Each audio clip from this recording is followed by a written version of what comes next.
सत श्री अकाल बई सारिਆਂ ਨੂੰ स्वागत है ਤੁਹਾਡਾ ਉਡਾਰ ਇੰਸਟੀਚਿਊਟ ਬਠਿੰਡਾ ਦੇ YouTube ਚੈਨਲ ਤੇ। ਜਿਵੇਂ ਕਿ ਆਪਾਂ PSSB ਕਲਰਕ ਤੇ ਪੰਚਾਇਤ ਸੈਕਟਰੀ ਜਾਂ ਜਿੰਨੀਆਂ ਵੀ ਅਪਕਮਿੰਗ ਵੈਕੈਂਸੀਜ਼ ਸੀਗੀਆਂ ਉਹਨਾਂ ਦੇ ਲਈ ਇੱਕ ਸਪੈਸ਼ਲ ਸੈਸ਼ਨ ਹੈ ਜਿਹੜਾ ਉਹ ਸ਼ੁਰੂ ਕੀਤਾ ਹੋਇਆ ਸੀਗਾ ਸਪੈਸੀਫਿਕਲੀ ਜੀਕੇ ਕਲਾਸ ਦੇ ਲਈ, ਹਨਾ। ਉਹਦੇ ਵਿੱਚ ਮੈਂ ਤੁਹਾਨੂੰ 3-4 ਪੋਲੀਟੀਕਲ ਸਾਇੰਸ ਦੇ ਲੈਕਚਰ ਪਾਏ ਸੀਗੇ। ਉਸ ਤੋਂ ਬਾਅਦ due to some my health issues, ਜਿਵੇਂ ਕਿ ਤੁਹਾਨੂੰ ਪਤਾ ਹੈ ਕਿ ਡੇਂਗੂ ਚੱਲ ਰਿਹਾ ਬਹੁਤ ਜ਼ਿਆਦਾ, ਬੱਚਿਆਂ ਦੇ ਮੈਂ ਕਮੈਂਟਸ ਵੀ ਰੀਡ ਕੀਤੇ ਕਿ ਮੈਮ ਨੈਕਸਟ ਕਲਾਸ ਪਾ ਦਿਓ, next class, next lecture, but still like ਮੇਰੀ ਹੈਲਥ ਹੈਗੀ ਸੀ, ਜਿਹੜੀ ਸਿਹਤ ਸੀਗੀ ਉਹ ਵਿਗੜੀ ਹੋਈ ਸੀ ਕਾਫੀ ਡੇਂਗੂ ਦੇ ਕਰਕੇ। ਸੋ ਬੇਸਿਕਲੀ ਤੁਸੀਂ ਵੀ ਸਾਰੇ ਜਣੇ ਧਿਆਨ ਰੱਖੋ। ਬਠਿੰਡਾ ਦੇ ਵਿੱਚ ਡੇਂਗੂ ਬਹੁਤ ਜ਼ਿਆਦਾ ਫੈਲਿਆ ਹੋਇਆ ਹੈਗਾ। 10 ਦਿਨ ਤਾਂ ਬੰਦੇ ਦੇ ਕਿਧਰੇ ਨਹੀਂ ਗਏ, ਖਰਾਬ ਹੋ ਜਾਂਦੇ ਨੇ, ਹਨਾ। ਸੋ ਥੋੜਾ ਕ੍ਰੂਸ਼ੀਅਲ ਟਾਈਮ ਹੈਗਾ, ਬੱਚਾ ਇਹਨੂੰ ਇੰਪੋਰਟੈਂਟਲੀ ਯੂਟੀਲਾਈਜ਼ ਕਰੋ, ਆਪਦੀ ਸਿਹਤ ਦਾ ਧਿਆਨ ਰੱਖੋ। ਸੋ ਉਹਦੇ ਕਰਕੇ ਮੈਂ ਥੋੜੇ ਲੈਕਚਰ ਕੰਟੀਨਿਊਸਲੀ ਜਾਂ ਕਹਿ ਲਓ ਕਿ ਕੰਟੀਨਿਊ ਨਹੀਂ ਕਰ ਪਾਈ ਹੈਗੀ, ਬਟ ਹੁਣ ਤੋਂ ਆਪਾਂ ਪੋਲਿਟੀ ਦਾ ਜਿਹੜਾ ਸੈਸ਼ਨ ਇਹਨੂੰ ਕੰਟੀਨਿਊ ਹੀ ਰੱਖਾਂਗੇ। ਸੋ ਸਾਰੇ ਜਣਿਆਂ ਨੇ ਜਿਨ੍ਹਾਂ ਦਾ ਥੋੜਾ ਮੋਟਾ ਲਿੰਕ ਮਤਲਬ ਹੋਇਆ ਕਿ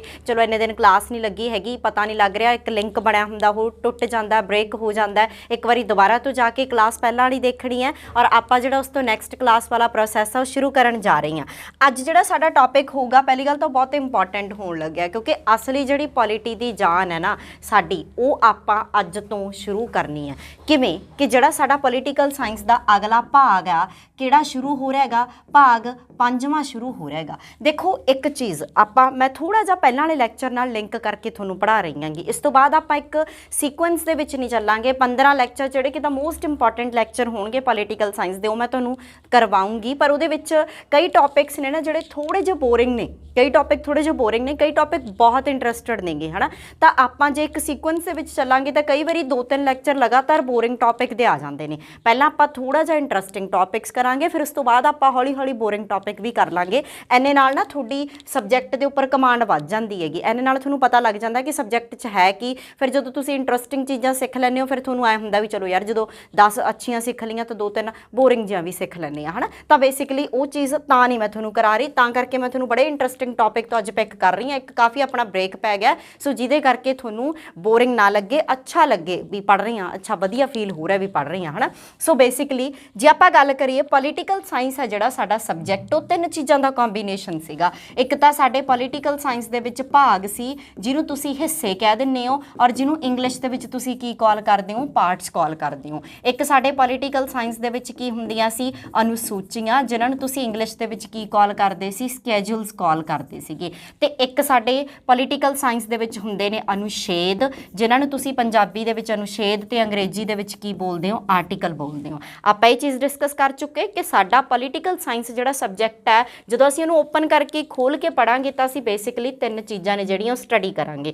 ਹੁਣ ਹੁੰਦਾ ਕੀ ਆ, ਅਨੁਸੂਚੀਆਂ ਅਸੀਂ ਅਲੱਗ ਤਰੀਕੇ ਤੋਂ ਕਵਰ ਅਪ ਕਰ ਚੁੱਕੇ ਹਾਂ, ਪਰ ਜਿਹੜਾ ਸਾਡਾ ਹਿੱਸੇ, ਜਿਹੜਾ ਸਾਡਾ ਭਾਗ ਹੈ ਤੇ ਜਿਹੜਾ ਸਾਡੇ ਅਨੁਛੇਦ ਨੇ, ਇਹ ਆਪਸ ਦੇ ਵਿੱਚ ਲਿੰਕ ਹੋਏ ਨੇਗੇ। ਜਿਵੇਂ ਭਾਗ ਪਹਿਲਾ ਸ਼ੁਰੂ ਹੁੰਦਾ ਹੈ, ਉਹਦੇ ਅੰਡਰ ਕੁਛ ਆਰਟੀਕਲ ਹੋਣਗੇ, ਕੁਛ ਅਨੁਛੇਦ ਹੋਣਗੇ। ਭਾਗ ਪਹਿਲਾ ਕਿਸੇ ਵੀ ਸਪੈਸੀਫਿਕ ਟੌਪਿਕ ਬਾਰੇ ਹੋਊਗਾ, ਫਿਰ ਉਹਦੇ ਅੰਡਰ ਕੁਛ ਆਰਟੀਕਲ ਆਉਣਗੇ, ਕੁਛ ਅਨੁਛੇਦ ਹੋਣਗੇ ਜਿਹੜੇ ਉਸ ਟੌਪਿਕ ਨੂੰ 1 ਬਾਏ 1 ਐਕਸਪਲੇਨ ਕਰਨਗੇ, ਹਨਾ। ਸੋ ਬੇਸਿਕਲੀ ਆਪਾਂ ਭਾਗ ਪਹਿਲਾ, ਭਾਗ ਦੂਜਾ ਤੇ ਭਾਗ ਤੀਜਾ ਇਹ ਆਪਾਂ ਛੱਡੇ ਨੇ, ਪਹਿਲਾ, ਦੂਜਾ, ਤੀਜਾ, ਚੌਥਾ, ਕਿਉਂਕਿ ਥੋੜਾ ਜਿਹਾ ਬੋਰਿੰਗ ਨੇ, ਸਟਾਰਟਅਪ ਲੈਣਾ ਹੁੰਦਾ ਪੋਲੀਟੀਕਲ ਸਾਇੰਸ ਦਾ। ਪਰ ਜਿਹੜਾ ਇੰਟਰਸਟਿੰਗ ਪਾਰਟ ਹੈਗਾ ਉਹ ਕਿਹੜੇ ਵਾਲਾ ਹੈਗਾ, ਭਾਗ 5ਵਾਂ ਆ, ਜਿਹਦੇ ਵਿੱਚੋਂ ਕਿ ਬਹੁਤ ਸਾਰੇ ਕੁਐਸਚਨਸ ਨੇ ਜਿਹੜੇ ਉਹ ਪੇਪਰ ਦੇ ਵਿੱਚ ਪੁੱਛੇ ਜਾਂਦੇ ਨੇ। ਹੁਣ ਜੇ ਆਪਾਂ ਗੱਲ ਕਰੀਏ ਜਿਹੜਾ ਸਾਡਾ ਭਾਗ 5ਵਾਂ ਹੈਗਾ ਉਹ ਅਸਲ ਦੇ ਵਿੱਚ ਕਿਹਦੇ ਬਾਰੇ ਆ, ਜਿਹੜਾ ਸਾਡਾ ਭਾਗ 5ਵਾਂ ਹੈਗਾ ਉਹ ਹੈਗਾ ਬੱਚਾ ਸਾਨੂੰ ਕੇਂਦਰ ਸਰਕਾਰ ਬਾਰੇ। ਕਿਹਦੇ ਬਾਰੇ ਹੈ, ਕੇਂਦਰ ਸਰਕਾਰ ਬਾਰੇ, ਜਿਹਦੇ ਵਿੱਚ ਮੈਂ ਹੁਣੇ ਕਹਿ ਕੇ ਹਟੀ ਕਿ ਇੱਕ ਭਾਗ ਹੋਊਗਾ ਜਿਹਦੇ ਵਿੱਚ ਕੁਛ ਕੁ ਆਰਟੀਕਲ, ਕੁਛ ਕੁ ਅਨੁਛੇਦ ਨੇ ਜਿਹੜੇ ਉਹ ਕਵਰ ਅਪ ਕੀਤੇ ਹੋਏ ਹੋਣਗੇ। ਜੇ ਆਪਾਂ ਗੱਲ ਕਰੀਏ ਭਾਗ 5ਵੇਂ ਦੇ ਵਿੱਚ ਜਿਹੜੇ ਆਰਟੀਕਲ ਆਉਂਦੇ ਨੇ, ਜਿਹੜੇ ਅਨੁਛੇਦ ਆਉਂਦੇ ਨੇ, ਉਹ ਕਿੰਨੇ ਤੋਂ ਕਿੰਨੇ ਤੱਕ ਆਉਂਦੇ ਨੇ, 52 ਤੋਂ 151 ਤੱਕ ਆਉਂਦੇ ਨੇ। ਮਤਲਬ 52 ਤੋਂ ਕੰਟੀਨਿਊਸਲੀ 151 ਤੱਕ ਅਪਰੋਕਸੀਮੇਟਲੀ ਜਿਹੜੇ ਤੁਹਾਡੇ 100 ਆਰਟੀਕਲ ਨੇ ਉਹ ਕਿਹੜੇ ਭਾਗ ਦੇ ਵਿੱਚ ਇਨਕਲੂਡਡ ਨੇ, 5ਵੇਂ ਦੇ ਵਿੱਚ। ਔਰ ਭਾਗ 5ਵਾਂ ਹੈ ਕਿਹਦੇ ਬਾਰੇ ਆ, ਕੇਂਦਰ ਸਰਕਾਰ ਬਾਰੇ ਹੈ। ਜਦੋਂ ਆਪਾਂ ਸ਼ੁਰੂ ਦੇ ਵਿੱਚ ਪੋਲੀਟੀਕਲ ਸਾਇੰਸ ਨੂੰ ਸਮਝਣ ਦੀ ਕੋਸ਼ਿਸ਼ ਕੀਤੀ ਸੀ ਪਹਿਲੇ ਲੈਕਚਰ ਦੇ ਵਿੱਚ, ਮੈਂ ਤੁਹਾਨੂੰ ਦੱਸਿਆ ਸੀ ਕਿ ਸਾਡੇ ਸੰਘਾਤਮਕ ਸ਼ਾਸਨ ਪ੍ਰਣਾਲੀ ਹੈ ਕਿਤੇ ਨਾ ਕਿਤੇ ਕੇਂਦਰ ਪੱਧਰ ਤੇ ਪਾਵਰ ਵੰਡੀ ਹੋਈ ਆ ਔਰ ਕਿਤੇ ਨਾ ਕਿਤੇ ਰਾਜ ਪੱਧਰ ਤੇ ਜਿਹੜੀ ਪਾਵਰ ਹੈ ਉਹ ਵੰਡੀ ਹੋਈ ਹੈ। ਦੱਸਿਆ ਸੀ ਅਸੀਂ ਸਾਰਿਆਂ ਨੂੰ ਕਿ ਸੈਂਟਰ ਲੈਵਲ ਤੇ ਅਲੱਗ ਸਿਸਟਮ ਹੁੰਦਾ ਹੈਗਾ, ਸਟੇਟ ਲੈਵਲ ਤੇ ਅਲੱਗ ਸਿਸਟਮ ਹੁੰਦਾ, ਤੇ ਦੋਨੇ ਚੀਜ਼ਾਂ ਜੁੜੀਆਂ ਹੋਈਆਂ ਨੇ। ਤੇ ਪਾਵਰਫੁਲ ਕੌਣ ਹੈ? ਸਾਡਾ ਕੇਂਦਰ। ਤੇ ਕੇਂਦਰ ਨੂੰ ਚਲਾਉਣ ਵਾਸਤੇ ਸਾਡੇ ਕੀ ਹੁੰਦੀ ਹੈ? ਕੇਂਦਰ ਸਰਕਾਰ, ਜਿੱਥੇ ਕਿ ਹਾਇਰ ਅਥਾਰਟੀਜ਼ ਕੰਮ ਕਰਦੀਆਂ ਨੇਗੀਆਂ, ਜਿਵੇਂ ਕਿ ਰਾਸ਼ਟਰਪਤੀ ਹੋ ਗਿਆ, ਉਪ ਰਾਸ਼ਟਰਪਤੀ ਹੋ ਗਿਆ, ਪ੍ਰਧਾਨ ਮੰਤਰੀ ਹੋ ਗਿਆ, ਕੈਬਨਿਟ ਮੰਤਰੀ ਹੋ ਗਏ, ਲੋਕ ਸਭਾ ਹੋ ਗਈ, ਰਾਜ ਸਭਾ ਹੋ ਗਈ। ਉਹ ਸਾਰੇ ਟੌਪਿਕ ਨੇ ਜਿਹੜੇ ਆਪਾਂ ਕੇਂਦਰ ਸਰਕਾਰ ਦੇ ਵਿੱਚ ਪੜਾਂਗੇ। ਤਾਂ ਹੀ ਮੈਂ ਟੌਪਿਕ ਪਿਕ ਕੀਤਾ ਕਿ ਇਹ ਬੜਾ ਇੰਟਰਸਟਿੰਗ ਹੋਣ ਵਾਲਾ ਔਰ ਇਹ ਪ੍ਰੈਕਟੀਕਲੀ ਤੁਸੀਂ ਇੱਧਰ ਉੱਧਰ ਹੁੰਦਾ ਦੇਖਦੇ ਹੋ, ਜਿਹਦੇ ਕਰਕੇ ਤੁਹਾਨੂੰ ਪੜ੍ਹਨਾ ਹੋਰ ਅੱਛਾ ਲੱਗਦਾ ਹੈਗਾ। ਠੀਕ ਹੈ, ਸੋ ਬੜਾ ਧਿਆਨ ਦੇ ਨਾਲ ਇਹ ਟੌਪਿਕ ਹੈ ਜਿਹੜੇ ਨੂੰ ਆਪਾਂ ਕਵਰ ਅਪ ਕਰਾਂਗੇ। ਕੇਂਦਰ ਸਰਕਾਰ ਦੇ ਵਿੱਚ ਜੇ ਆਪਾਂ ਵੈਸੇ ਵੀ ਆਪਣੇ ਸੰਵਿਧਾਨ ਦੇ ਵਿੱਚ ਦੇਖੀਏ ਤਾਂ ਸਭ ਤੋਂ ਪਹਿਲਾ ਰੈਂਕ ਹੈ ਜਿਹੜਾ ਉਹ ਕਿਹੜੇ ਅਹੁਦੇ ਨੂੰ ਦਿੱਤਾ ਜਾਂਦਾ ਹੈ? ਸਾਡੇ ਦੇਸ਼ ਦੇ ਰਾਸ਼ਟਰਪਤੀ ਨੂੰ ਦਿੱਤਾ ਜਾਂਦਾ ਹੈਗਾ। ਸਾਡੇ ਸੰਵਿਧਾਨ ਦੇ ਵਿੱਚ ਨਾ ਹਰੇਕ ਅਹੁਦੇ ਦੀ ਰੈਂਕਿੰਗ ਕੀਤੀ ਹੋਈ ਆ। ਕਈ ਵਾਰੀ ਪੇਪਰ ਦੇ ਵਿੱਚ ਰੈਂਕਿੰਗ ਦੇ ਅਕੋਰਡਿੰਗ ਵੀ ਕੁਐਸਚਨ ਪੁੱਛ ਲਿਆ ਜਾਂਦਾ ਹੈਗਾ, ਜਿਵੇਂ ਪਹਿਲੇ ਰੈਂਕ ਤੇ ਕੌਣ ਹੈ? ਸਾਡਾ ਰਾਸ਼ਟਰਪਤੀ ਹੈ, ਦੂਜੇ ਰੈਂਕ ਤੇ ਕੌਣ ਹੈ? ਸਾਡਾ ਉਪ ਰਾਸ਼ਟਰਪਤੀ ਹੈ। ਐਵੇਂ ਕਰਕੇ ਨਾ ਰੈਂਕਿੰਗ ਹੈ, ਹਰੇਕ ਅਹੁਦੇ ਦੀ ਇੱਕ ਰੈਂਕ ਦੇ ਅਕੋਰਡਿੰਗ ਡਿਵੀਜ਼ਨ ਕੀਤੀ ਹੋਈ ਹੈ। ਜੇ ਪੇਪਰ 'ਚ ਕੁਐਸਚਨ ਆਊਗਾ ਕਿ ਸੰਵਿਧਾਨ ਅਨੁਸਾਰ ਪਹਿਲਾ ਰੈਂਕ ਪਹਿਲੀ ਪੋਜੀਸ਼ਨ ਦੇ ਉੱਪਰ ਕਿਹੜੀ ਅਥਾਰਟੀ ਹੈ, ਤਾਂ ਬੱਚਾ ਕਿਹੜੀ ਅਥਾਰਟੀ ਆ? ਰਾਸ਼ਟਰਪਤੀ ਆ, ਜਿਹਨੂੰ ਤੁਸੀਂ ਕੀ ਬੋਲਦੇ ਹੋ? ਪ੍ਰੈਜ਼ੀਡੈਂਟ ਬੋਲਦੇ ਹੋ। ਥੋੜਾ ਜਿਹਾ ਇੰਗਲਿਸ਼ ਵਾਲੇ ਬੱਚਿਆਂ ਨੂੰ ਮੈਂ ਟਰਮਸ ਨਾਲ ਦੱਸ ਦਿਆ ਕਰੂੰਗੀ। ਜ਼ਿਆਦਾਤਰ ਸੈਸ਼ਨ ਹੈ ਜਿਹੜਾ ਉਹ ਪੰਜਾਬੀ ਦੇ ਵਿੱਚ ਹੀ ਚੱਲੂਗਾ, ਜਸਟ ਬਿਕਾਜ਼ ਪ੍ਰੋਬਲਮ ਕਿੱਥੇ ਆ ਰਹੀ ਸੀ ਕਿ ਪੰਜਾਬੀ ਵਾਲੇ ਬੱਚਿਆਂ ਨੂੰ ਕੋਈ ਰੈਲੇਵੈਂਟ ਕੰਟੈਂਟ ਵਾਲਾ ਟੀਚਰ ਹੀ ਨਹੀਂ ਮਿਲ ਰਿਹਾ ਸੀ। ਹਰੇਕ ਬੰਦਾ YouTube ਦੇ ਉੱਪਰ ਮੋਸਟ ਆਫ ਦਾ ਕੇਸਿਸ ਅੰਗਰੇਜ਼ੀ ਦੇ ਵਿੱਚ ਪੜ੍ਹਾ ਰਿਹਾ ਹੈਗਾ, ਹੈ ਨਾ, ਜੋ ਜਿਹਦੇ ਕਰਕੇ ਆਪਣੇ ਜਿਹੜੇ ਲੋਕਲ ਸਟੇਟ ਦੇ ਬੱਚੇ ਨੇ, ਪੰਜਾਬ ਦੇ ਬੱਚੇ ਨੇ, ਵੀ ਸਾਨੂੰ ਪੱਲੇ ਨਹੀਂ ਪੈਂਦਾ, ਹੈ ਨਾ। ਬੇਸ਼ੱਕ ਅਸੀਂ ਇੰਗਲਿਸ਼ ਪੜ੍ਹੀ ਜਾਂਦੇ ਹਾਂ, ਕੁਛ ਵੀ ਕਰੀ ਜਾਂਦੇ ਹਾਂ, ਪਰ ਇੱਕ ਮਦਰ ਟੰਗ ਹੈ ਜਿਹੜੀ ਉਹ ਹੀ ਹੁੰਦੀ ਹੈ। ਜਿੰਨਾ ਤੁਸੀਂ ਅੱਛੇ ਤਰੀਕੇ ਨਾਲ ਆਪਣੀ ਮਦਰ ਟੰਗ ਦੇ ਵਿੱਚ ਸਮਝ ਸਕਦੇ ਹੋ ਨਾ ਕਿਸੇ ਭਾਸ਼ਾ ਦੇ ਵਿੱਚ ਸਮਝ ਨਹੀਂ ਸਕਦੇਗੇ। ਸੋ ਆਪਾਂ ਪਿਓਰਲੀ ਪੰਜਾਬੀ ਦੇ ਵਿੱਚ ਚੱਲਾਂਗੇ, ਬਟ ਡੋਂਟ ਵਰੀ, ਅੰਗਰੇਜ਼ੀ ਵਾਲੇ ਬੱਚਿਆਂ ਨੂੰ ਵੀ ਮੈਂ ਨਾਲ ਦੱਸਦੀ ਰਹੂੰਗੀ, ਟੈਨਸ਼ਨ ਨਹੀਂ ਲੈਣੀ ਹੈਗੀ ਜਿਹਨਾਂ ਦਾ ਕੋਈ ਮੀਡੀਅਮ ਇੰਗਲਿਸ਼ ਵਗੈਰਾ ਹੈਗਾ। ਠੀਕ ਹੈ, ਸੋ ਰਾਸ਼ਟਰਪਤੀ ਦੀ ਗੱਲ ਕਰਦੇ ਹਾਂ। ਰਾਸ਼ਟਰਪਤੀ ਹੀ ਅੱਜ ਦਾ ਜਿਹੜਾ ਸਾਡਾ ਟੌਪਿਕ ਹੋਊਗਾ। ਔਰ ਸਭ ਤੋਂ ਇੰਪੋਰਟੈਂਟ ਕੀ ਆ? ਰਾਸ਼ਟਰਪਤੀ ਦੇ ਆਰਟੀਕਲਸ ਨੇ ਜਿਹੜੇ ਤੁਸੀਂ ਪੜ੍ਹ ਕੇ ਚੱਲੋਗੇ। ਔਰ ਇੱਕ ਚੀਜ਼ ਕਾਫੀ ਸਾਰੇ ਬੱਚਿਆਂ ਦਾ ਕੁਐਸਚਨ ਹੁੰਦਾ ਹੈ ਕਿ ਮੈਮ ਪੋਲੀਟੀਕਲ ਸਾਇੰਸ ਦੇ ਵਿੱਚ ਨਾ ਕਿਹੜੇ ਆਰਟੀਕਲਸ ਪੜ੍ਹੀਏ। ਦੇਖੋ ਬੱਚਾ, ਜਿਹੜੇ ਮੈਂ ਤੁਹਾਨੂੰ ਕਲਾਸ ਦੇ ਵਿੱਚ ਆਰਟੀਕਲ ਕਰਵਾਤੇ, ਮੈਂ ਗਰੰਟੀ ਲੈਂਦੀ ਆ ਉਹਨਾਂ ਆਰਟੀਕਲ ਤੋਂ ਬਾਹਰ ਇੱਕ ਵੀ ਆਰਟੀਕਲ ਦਾ ਕੁਐਸਚਨ ਨਹੀਂ ਆਊਗਾ। ਸੋ ਜੇ ਤੁਸੀਂ ਮੇਰੀ ਪੋਲੀਟੀਕਲ ਸਾਇੰਸ ਦਾ ਪ੍ਰੋਪਰ ਸੈਸ਼ਨ ਸੁਣੋਗੇ, ਜਿੰਨੇ ਵੀ ਨੰਬਰ ਆਫ ਆਰਟੀਕਲ ਕਰਾਂਗੇ ਆਪਾਂ, ਹਾਰਡਲੀ 50 ਆਰਟੀਕਲ ਕਰਾਂਗੇ, ਟੋਟਲ 470 ਸਮਥਿੰਗ ਆਰਟੀਕਲ ਹੈਗੇ ਨੇਗੇ, 468, ਪਰ ਆਪਾਂ 50 ਆਰਟੀਕਲ ਕਰਾਂਗੇ ਜਿਨ੍ਹਾਂ ਦੇ ਨਾਲ ਸੰਬੰਧਿਤ ਪੇਪਰ ਦੇ ਵਿੱਚ ਕੁਐਸਚਨ ਆਉਂਦਾ ਹੈ। ਉਹ ਤੋਂ ਬਿਨਾਂ ਆਰਟੀਕਲ ਪੜ੍ਹਨ ਦੀ ਕੋਈ ਲੋੜ ਨਹੀਂ ਹੈਗੀ। ਪੋਲਿਟੀ ਦੇ ਵਿੱਚ ਸਭ ਤੋਂ ਔਖਾ ਕਨਸੈਪਟ ਹੀ ਬੱਚਿਆਂ ਨੂੰ ਅਨਸਰ ਲੱਗਦਾ ਹੁੰਦਾ ਹੈ ਕਿ ਆਰਟੀਕਲ ਕਿਵੇਂ ਯਾਦ ਕਰਾਂਗੇ। 1 ਬਾਈ 1 ਟੌਪਿਕ ਦੇ ਅਕੋਰਡਿੰਗਲੀ ਆਰਟੀਕਲ ਯਾਦ ਕਰਦੇ ਜਾਵਾਂਗੇ। ਇੱਕ ਸਪੈਸ਼ਲ ਕਲਾਸ ਲਾਵਾਂਗੇ, the most important articles of political science, ਉਹਦੇ ਨਾਲ ਤੁਹਾਨੂੰ ਸਾਰਾ ਕਵਰ ਅਪ ਹੋ ਜਾਊਗਾ।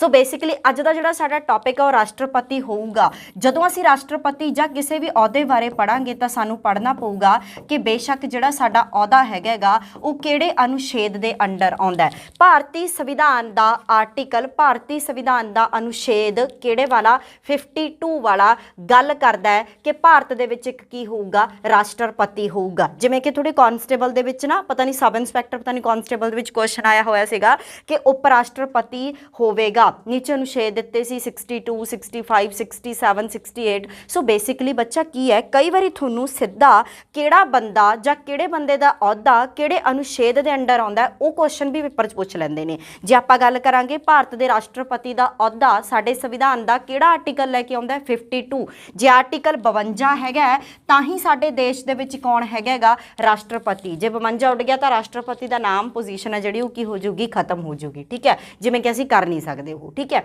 ਅਗਲਾ ਪੁਆਇੰਟ ਕੀ ਹੈ? ਹੁਣ ਤੁਸੀਂ ਰਾਸ਼ਟਰਪਤੀ ਬਾਰੇ ਇੱਕ ਲਾਈਨ 8ਵੀਂ 9ਵੀਂ 10ਵੀਂ ਦੀਆਂ ਕਿਤਾਬਾਂ ਦੇ ਵਿੱਚ ਪੜ੍ਹੀ ਹੈ ਕਿ ਰਾਸ਼ਟਰਪਤੀ ਨਾ ਮਾਤਰ ਦਾ ਮੁਖੀਆ ਹੁੰਦਾ ਹੈ, ਕਿਉਂਕਿ ਅਸਲੀ ਮੁਖੀਆ ਜਿਹੜਾ ਸੰਵਿਧਾਨ ਦੇ ਵਿੱਚ, ਜਾਂ ਆਪਾਂ ਕਹੀਏ ਕਿ ਅਸਲੀ ਮੁਖੀਆ ਭਾਰਤ ਦੇ ਵਿੱਚ ਉਹ ਕੌਣ ਹੁੰਦਾ? ਪ੍ਰਧਾਨ ਮੰਤਰੀ ਹੁੰਦਾ। ਇਹਨੂੰ ਨਾਲ ਦੀ ਨਾਲ ਨੋਟ ਕਰਦੇ ਜਾਓ, ਜਿਹੜੀ ਚੀਜ਼ ਮੈਂ ਬੋਰਡ ਤੇ ਲਿਖ ਦਿੰਦੀ ਹਾਂ ਉਹ ਇੰਪੋਰਟੈਂਟ ਹੈ, ਅਦਰਵਾਈਜ਼ ਆਪਾਂ ਬੋਲ ਕੇ ਹੀ ਕਰ ਲਾਂਗੇ। ਠੀਕ ਹੈ, ਸੋ ਜੇ ਆਪਾਂ ਗੱਲ ਕਰੀਏ ਜਿਹੜਾ ਸਾਡੇ ਦੇਸ਼ ਦਾ ਰਾਸ਼ਟਰਪਤੀ ਹੈਗਾ ਪਹਿਲਾਂ ਇਹਦੇ ਬਾਰੇ ਧਿਆਨ ਨਾਲ ਪੜੋ, ਇਹ ਹੁੰਦਾ ਕੌਣ ਹੈਗਾ? ਇਹ ਉਹ ਬੰਦਾ ਹੈ ਜਿਹਦੀ ਪਾਵਰ ਜਿਹੜਾ ਹੈ ਤਾਂ ਰਾਜਾ, ਜਿਹਦੇ ਕੋਲੇ ਆਪਾਂ ਪਹਿਲੇ ਨੰਬਰ ਤੇ ਪਾਵਰ ਦਿੱਤੀ ਹੋਈ ਹੈ, ਪਰ ਫਿਰ ਵੀ ਇਹਦੀ ਪਾਵਰ ਹੈ ਜਿਹੜੀ ਸਾਡੇ ਦੇਸ਼ ਦੇ ਵਿੱਚ ਨਾ ਮਾਤਰ ਦੀ ਹੁੰਦੀ ਹੈ, ਕਿਉਂਕਿ ਅਸਲੀ ਪਾਵਰ ਸਾਡੇ ਦੇਸ਼ ਦੇ ਵਿੱਚ, ਭਾਰਤ ਦੇ ਵਿੱਚ ਕਿਹੜੇ ਬੰਦੇ ਕੋਲੇ ਹੁੰਦੀ ਹੈ ਅਸਲੀ ਪਾਵਰ ਬੱਚਾ? ਪ੍ਰਧਾਨ ਮੰਤਰੀ ਕੋਲੇ ਹੁੰਦੀ ਹੈ। ਹੁਣ ਤੁਸੀਂ ਨਾਰਮਲ ਜੀ ਗੱਲ ਦੇਖੋ ਯਾਰ, ਮੋਦੀ ਮੋਦੀ ਮੋਦੀ ਸਾਰੇ ਕਿਤੇ ਹੋ ਰਹੀ ਹੈ, ਕਦੇ ਵੀ ਤੁਸੀਂ ਰਾਸ਼ਟਰਪਤੀ ਦਾ ਨਾਮ ਰਾਮਨਾਥ ਕੋਵਿੰਦ ਹੈ, ਕਈਆਂ ਨੂੰ ਤਾਂ ਪਤਾ ਵੀ ਨਹੀਂ ਹੋਣਾ ਰਾਮਨਾਥ ਕੋਵਿੰਦ ਹੈ, ਠੀਕ ਹੈ, ਰਾਸ਼ਟਰਪਤੀ ਦਾ ਨਾਮ ਰਾਮਨਾਥ ਕੋਵਿੰਦ ਹੈ, ਕਿੰਨਾ ਕੁ ਤੁਸੀਂ ਰਾਮਨਾਥ ਕੋਵਿੰਦ ਨਾਮ ਸੁਣਿਆ ਤੇ ਕਿੰਨਾ ਕੁ ਤੁਸੀਂ ਮੋਦੀ ਨਾਮ ਸੁਣਿਆ, ਤੁਹਾਨੂੰ ਖੁਦ ਨੂੰ ਪਤਾ ਹੈਗਾ। ਸੋ ਬੇਸਿਕਲੀ ਜਿਹੜੇ ਬੰਦੇ ਦੀ ਚਰਚਾ ਹੈ ਉਹੀ ਬੰਦੇ ਦਾ ਕੀ ਹੈਗਾ? ਪਾਵਰ ਹੈ, ਉਹੀ ਬੰਦੇ ਕੋਲੇ ਪਾਲਿਸੀ ਮੇਕਿੰਗ ਦੀ ਪਾਵਰ ਹੈ। ਹੁਣ ਦੇਖੋ ਪ੍ਰਧਾਨ ਮੰਤਰੀ ਕੌਣ ਹੁੰਦਾ ਹੈ? ਪ੍ਰਧਾਨ ਮੰਤਰੀ ਸਾਡੇ ਦੇਸ਼ ਦੀ ਲੋਕ ਸਭਾ ਦੇ ਵਿੱਚ ਜਿਹੜੀ ਜਿੱਤੀ ਹੋਈ ਪਾਰਟੀ ਹੁੰਦੀ ਹੈ ਉਹਦਾ ਨੇਤਾ ਹੁੰਦਾ ਹੈਗਾ, ਤੇ ਉੱਥੋਂ ਹੀ ਸਾਰਾ ਸਾਡੇ ਦੇਸ਼ ਦਾ ਸਿਸਟਮ ਹੈ ਜਿਹੜਾ ਕੰਟਰੋਲ ਹੁੰਦਾ ਹੈ। ਜਿਹੜਾ ਸਾਡੀ ਲੋਕ ਸਭਾ, ਉੱਥੇ ਸਾਡੇ ਕੈਬਨਿਟ ਮੰਤਰੀ ਬੈਠੇ ਨੇ, ਸਿੱਖਿਆ ਮੰਤਰੀ ਬੈਠਾ ਹੈ, ਖਜ਼ਾਨਾ ਮੰਤਰੀ ਬੈਠਾ ਹੈ, ਸਿਹਤ ਮੰਤਰੀ ਬੈਠਾ ਹੈ, ਰੇਲਵੇ ਮੰਤਰੀ ਬੈਠਾ ਹੈ। ਇਹਨਾਂ ਸਾਰੇ ਮੰਤਰੀਆਂ ਦੀ ਟੀਮ ਨੂੰ ਐਜ਼ ਅ ਹੈੱਡ ਕਿਹੜਾ ਬੰਦਾ ਚਲਾ ਰਿਹਾ ਹੈ? ਪ੍ਰਧਾਨ ਮੰਤਰੀ। ਜਦੋਂ ਨਵਾਂ ਕਾਨੂੰਨ ਲੈ ਕੇ ਆਉਣਾ, ਕੌਣ ਲੈ ਕੇ ਆਉਂਦਾ ਹੈਗਾ? ਲੋਕ ਸਭਾ ਦੇ ਵਿੱਚ ਬਿੱਲ ਕੌਣ ਇੰਟਰੋਡਿਊਸ ਕਰਾਉਂਦਾ? ਸਰਕਾਰ। ਆਪਾਂ ਬਿੱਲਾਂ ਵਾਲਾ ਟੌਪਿਕ ਕੀਤਾ ਨਾ, ਬੇਸ਼ੱਕ ਉਹ ਮਾਸਟਰ ਕੇਡਰ ਦਾ ਟੌਪਿਕ ਪਾ ਕੇ ਬਿੱਲਾਂ ਵਾਲਾ ਟੌਪਿਕ ਪਾਇਆ ਹੋਇਆ, ਤੁਸੀਂ ਉਹਨੂੰ ਦੇਖ ਸਕਦੇ ਹੋ, ਕਿਉਂਕਿ political science as a subject Punjab ਦੇ ਹਰ ਇੱਕ ਪੇਪਰ ਦੇ ਲਈ ਇੰਪੋਰਟੈਂਟ ਹੈ। ਸੋ ਇੱਕ ਵਾਰੀ ਉਹਨੂੰ ਵੀ ਜਾ ਕੇ ਦੇਖ ਲਓ, ਮੈਂ ਬਹੁਤ ਅੱਛਾ ਐਕਸਪਲੇਨ ਕੀਤਾ ਹੈ ਬਿੱਲ ਕਿਵੇਂ ਹੁੰਦੇ ਨੇ, ਉੱਥੇ ਤੁਹਾਨੂੰ ਪਤਾ ਲੱਗ ਜੂ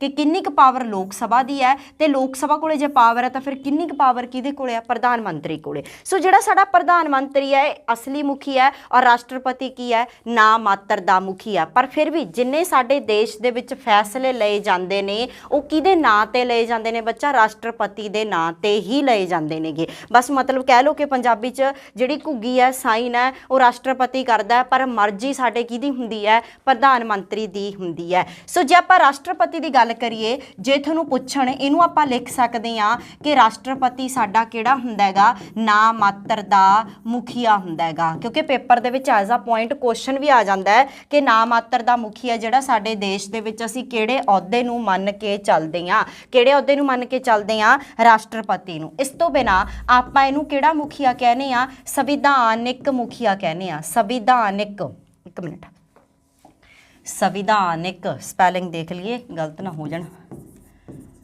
ਸੰਵਿਧਾਨਿਕ ਮੁਖੀਆ, ਠੀਕ ਹੈ ਜੀ। ਸੰਵਿਧਾਨਕ ਮੁਖੀਆ ਕੀ ਹੈ? ਜਿੰਨਾ ਵੀ ਸਾਡੇ ਦੇਸ਼ ਦੇ ਵਿੱਚ ਪੋਲੀਟੀਕਲੀ ਸਿਸਟਮ ਰਨ ਆਊਟ ਹੋ ਰਿਹਾ ਹੈ, ਕੀ ਪ੍ਰਧਾਨ ਮੰਤਰੀ ਸਹੀ ਤਰੀਕੇ ਨਾਲ ਕੰਮ ਕਰ ਰਿਹਾ ਹੈ?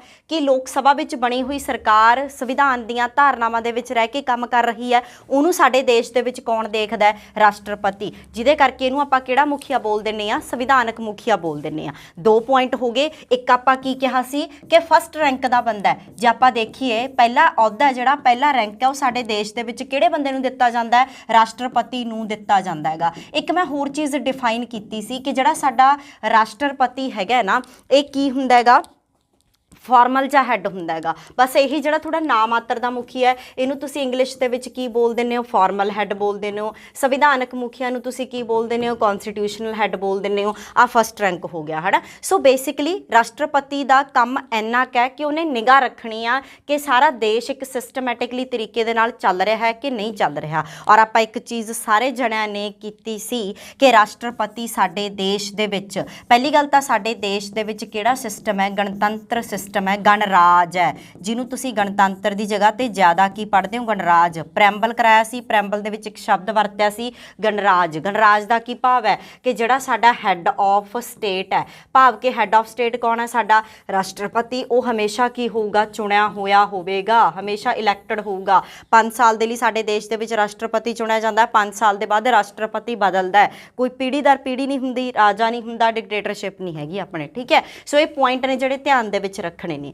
ਅਗਲੇ ਪੁਆਇੰਟ ਦੀ ਜੇ ਆਪਾਂ ਗੱਲ ਕਰੀਏ, 52 ਆਰਟੀਕਲ ਕਹਿੰਦਾ ਕਿ ਰਾਸ਼ਟਰਪਤੀ ਹੋਣਾ ਚਾਹੀਦਾ, ਇਹਨੂੰ ਯਾਦ ਰੱਖਣਾ ਹੈਗਾ। ਨੈਕਸਟ ਪੁਆਇੰਟ ਦੀ ਜੇ ਆਪਾਂ ਗੱਲ ਕਰੀਏ ਰਾਜੇ, ਨੈਕਸਟ ਪੁਆਇੰਟ ਆਰਟੀਕਲ ਹੈਗਾ ਜਿਹੜਾ 53। ਹੁਣ ਮੈਂ ਤੁਹਾਨੂੰ ਥੋੜੇ ਆਰਟੀਕਲਸ ਨੇ ਜਿਹੜੇ ਨਾਲ ਕਰਵਾਉਂਦੀ ਰਹੂੰਗੀ, ਕਿਉਂਕਿ ਕਾਫੀ ਸਾਰੇ ਬੱਚਿਆਂ ਨੂੰ ਆਰਟੀਕਲਸ ਤੇ ਅਨੁਛੇਦ ਦੇ ਵਿੱਚ ਕਨਫਿਊਜ਼ਨ ਰਹਿੰਦੀ ਹੈ। ਬਹੁਤੀ ਜਗ੍ਹਾ ਤੇ ਤੁਹਾਨੂੰ ਡਿਟੇਲਸ ਦੇ ਵਿੱਚ ਆਰਟੀਕਲ ਨਹੀਂ ਦਿੱਤੇ ਹੁੰਦੇਗੇ। ਅੱਗੇ ਜਾ ਕੇ PPSC ਪੇਪਰ ਲਊਗਾ, ਤੇ ਜਦੋਂ PPSC ਪੇਪਰ ਲੈਂਦਾ, PPSC ਬੱਚਾ GK ਠੋਕ ਕੇ ਪਾਉਂਦਾ ਹੈਗਾ, ਨਾਰਮਲ GK ਕੇ ਨਹੀਂ ਪਾਉਂਦਾ PPSC, Punjab public service commission, ਕੋਈ SSSB ਬੋਰਡ ਨਹੀਂ ਹੈਗਾ ਗਾ ਕਿ ਨਾਰਮਲ ਕੁਐਸਚਨਸ ਆ ਗਏ। PPSC ਅੱਛਾ ਪੇਪਰ ਪਾਊਗਾ ਜੇ ਤੁਸੀਂ ਕੋਈ ਅੱਛੇ ਰੈਂਕਿੰਗ ਦੇ ਲਈ ਤਿਆਰੀ ਕਰ ਰਹੇ ਹੋ। ਫॉर एग्जांपल ਤੁਸੀਂ B ਗ੍ਰੇਡ ਦੇ ਪੇਪਰ ਲਈ ਤਿਆਰੀ ਕਰ ਰਹੇ ਹੋਗੇ ਜਿਹਦੇ ਵਿੱਚ ਕਿ ਤੁਹਾਡਾ ਆਹ ਕਲੈਰੀਕਲ ਦੀਆਂ ਪੋਸਟਾਂ ਨਹੀਂ ਹੈ ਜਿਹੜੀਆਂ ਇਹ ਨੇ, ਤਾਂ PSSS ਵੀ ਲੈ ਰਿਹਾ ਵੈਸੇ। ਤੇ ਜੇ ਆਪਾਂ ਗੱਲ ਕਰੀਏ ਅੱਗੇ ਫੂਡ ਸਪਲਾਈ ਇੰਸਪੈਕਟਰ ਦੀਆਂ, ਕੋਆਪਰੇਟਿਵ ਸੁਸਾਇਟੀ 'ਚ ਇੰਸਪੈਕਟਰ ਦੀਆਂ ਪੋਸਟਾਂ, ਉੱਥੇ ਜੀ ਕੇ ਅੱਛੇ ਵਾਲੇ ਆਊਗੀ। ਫਿਰ ਉੱਥੇ ਤੁਹਾਨੂੰ ਇਹੋ ਜਿਹੀਆਂ ਬਾਰੀਕੀਆਂ ਨੇ ਜਿਹੜੀਆਂ ਉਹ ਪੜ੍ਹਨ ਦੀ ਜ਼ਰੂਰਤ ਪੈਂਦੀ ਹੈ। ਸੋ ਆਰਟੀਕਲ 53 ਅਨੁਛੇਦ 53 ਕੀ ਕਹਿੰਦਾ ਹੈ ਕਿ ਸਾਡੇ ਦੇਸ਼ ਦੇ ਵਿੱਚ ਜਿੰਨੀਆਂ ਵੀ ਕਾਰਜ ਸਾਧਕੀ ਸ਼ਕਤੀਆਂ ਹੋਣਗੀਆਂ, ਜਿੰਨੀਆਂ ਵੀ ਸਾਡੇ ਦੇਸ਼ ਦੇ ਵਿੱਚ ਕਾਰਜ ਸਾਧਕੀ ਸ਼ਕਤੀਆਂ ਹੋਣਗੀਆਂ, ਜਿਨ੍ਹਾਂ ਨੂੰ ਤੁਸੀਂ ਕਿਹੜੀਆਂ ਪਾਵਰਸ ਬੋਲਦੇ ਹੋ, ਐਗਜ਼ੀਕਿਊਟਿਵ ਪਾਵਰਸ ਬੋਲਦੇ ਹੋ, ਉਹ ਸਾਰੀਆਂ ਸਾਡੇ ਦੇਸ਼ ਦੇ ਕਿਹਦੇ ਹੱਥ ਦੇ ਵਿੱਚ ਹੋਣਗੀਆਂ? ਰਾਸ਼ਟਰਪਤੀ ਦੇ ਹੱਥ ਦੇ ਵਿੱਚ ਹੋਣਗੀਆਂ।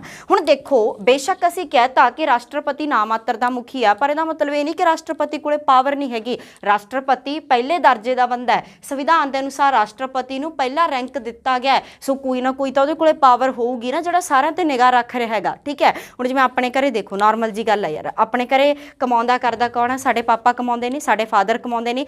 ਅਸਲੀ ਪਾਵਰ ਪੈਸਾ ਲੈ ਕੇ ਆਉਣਾ, ਪੈਸਾ ਇਨਵੈਸਟ ਕਰਨਾ ਉਹਨਾਂ ਕੋਲੇ ਹੈ, ਪਰ ਇੱਕ ਸਲਾਹਕਾਰੀ ਸਿਸਟਮ ਹੈ ਜਿਹੜਾ ਸਾਡੇ ਕਿਹਦੇ ਕੋਲੇ ਹੁੰਦਾ? ਦਾਦੇ ਕੋਲੇ ਹੁੰਦਾ, ਬਾਪੂ ਕੋਲੇ ਹੁੰਦਾ।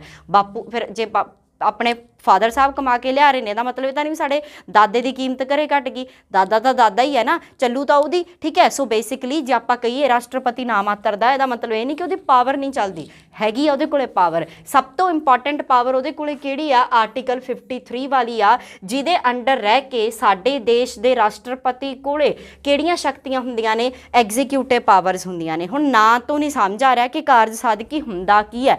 ਕਾਰਜ ਸਾਧਕੀ ਸ਼ਕਤੀਆਂ ਉਹ ਸ਼ਕਤੀਆਂ ਨੇ ਜਿਨ੍ਹਾਂ ਨੂੰ ਲੈ ਕੇ ਸਾਡੇ ਦੇਸ਼ ਦਾ ਰਾਸ਼ਟਰਪਤੀ ਬਾਕੀ ਦੇ ਉੱਚ ਅਹੁਦਿਆਂ ਦੀ ਨਿਯੁਕਤੀ ਕਰਦਾ ਹੈਗਾ। ਦੇਖੋ, ਕਨਸੈਪਟ ਬਣਾਓ ਧਿਆਨ ਦੇ ਨਾਲ, ਸਭ ਕੁਝ ਹੋ ਜਾਊਗਾ। ਕਈ ਬੱਚੇ ਨਾ ਨੰਬਰ ਆਫ ਕੁਐਸਚਨਸ ਮਗਰ ਭੱਜਦੇ ਨੇ। ਮੈਂ ਮੰਨਦੀ ਹਾਂ ਕੁਐਸਚਨਸ ਇੰਪੋਰਟੈਂਟ ਨੇ, ਕੁਐਸਚਨਸ ਕਿੱਥੋਂ ਨਿਕਲੇ ਨੇ? ਕਨਸੈਪਟ ਚੋਂ ਨਿਕਲੇ। ਜੇ ਕਨਸੈਪਟ ਕਲੀਅਰ ਹੈ ਨਾ, ਐਗਜ਼ਾਮੀਨਰ ਜਿਹੋ ਜੀ ਮਰਜ਼ੀ ਲੈਂਗੁਏਜ ਬਦਲ ਕੇ ਪਾ ਦੇ, ਥੋੜਾ ਕੁਐਸਚਨ ਸੋਲਵ ਹੋਊਗਾ ਹੀ ਹੋਊਗਾ। ਥਿੰਗ ਇਜ਼ ਅਬਾਊਟ ਕਿ ਕਨਸੈਪਟ ਨਹੀਂ ਕਲੀਅਰ। ਇੱਕ ਸ਼ਬਦ ਸੁਣ ਕੇ ਅਸੀਂ ਉਹਨੂੰ ਰੱਟਾ ਲਾ ਕੇ ਤੁਰੇ ਫਿਰਦੇ ਹਾਂ, ਉਹ ਕੰਮ ਨਹੀਂ ਕਰਨਾ ਹੈਗਾ।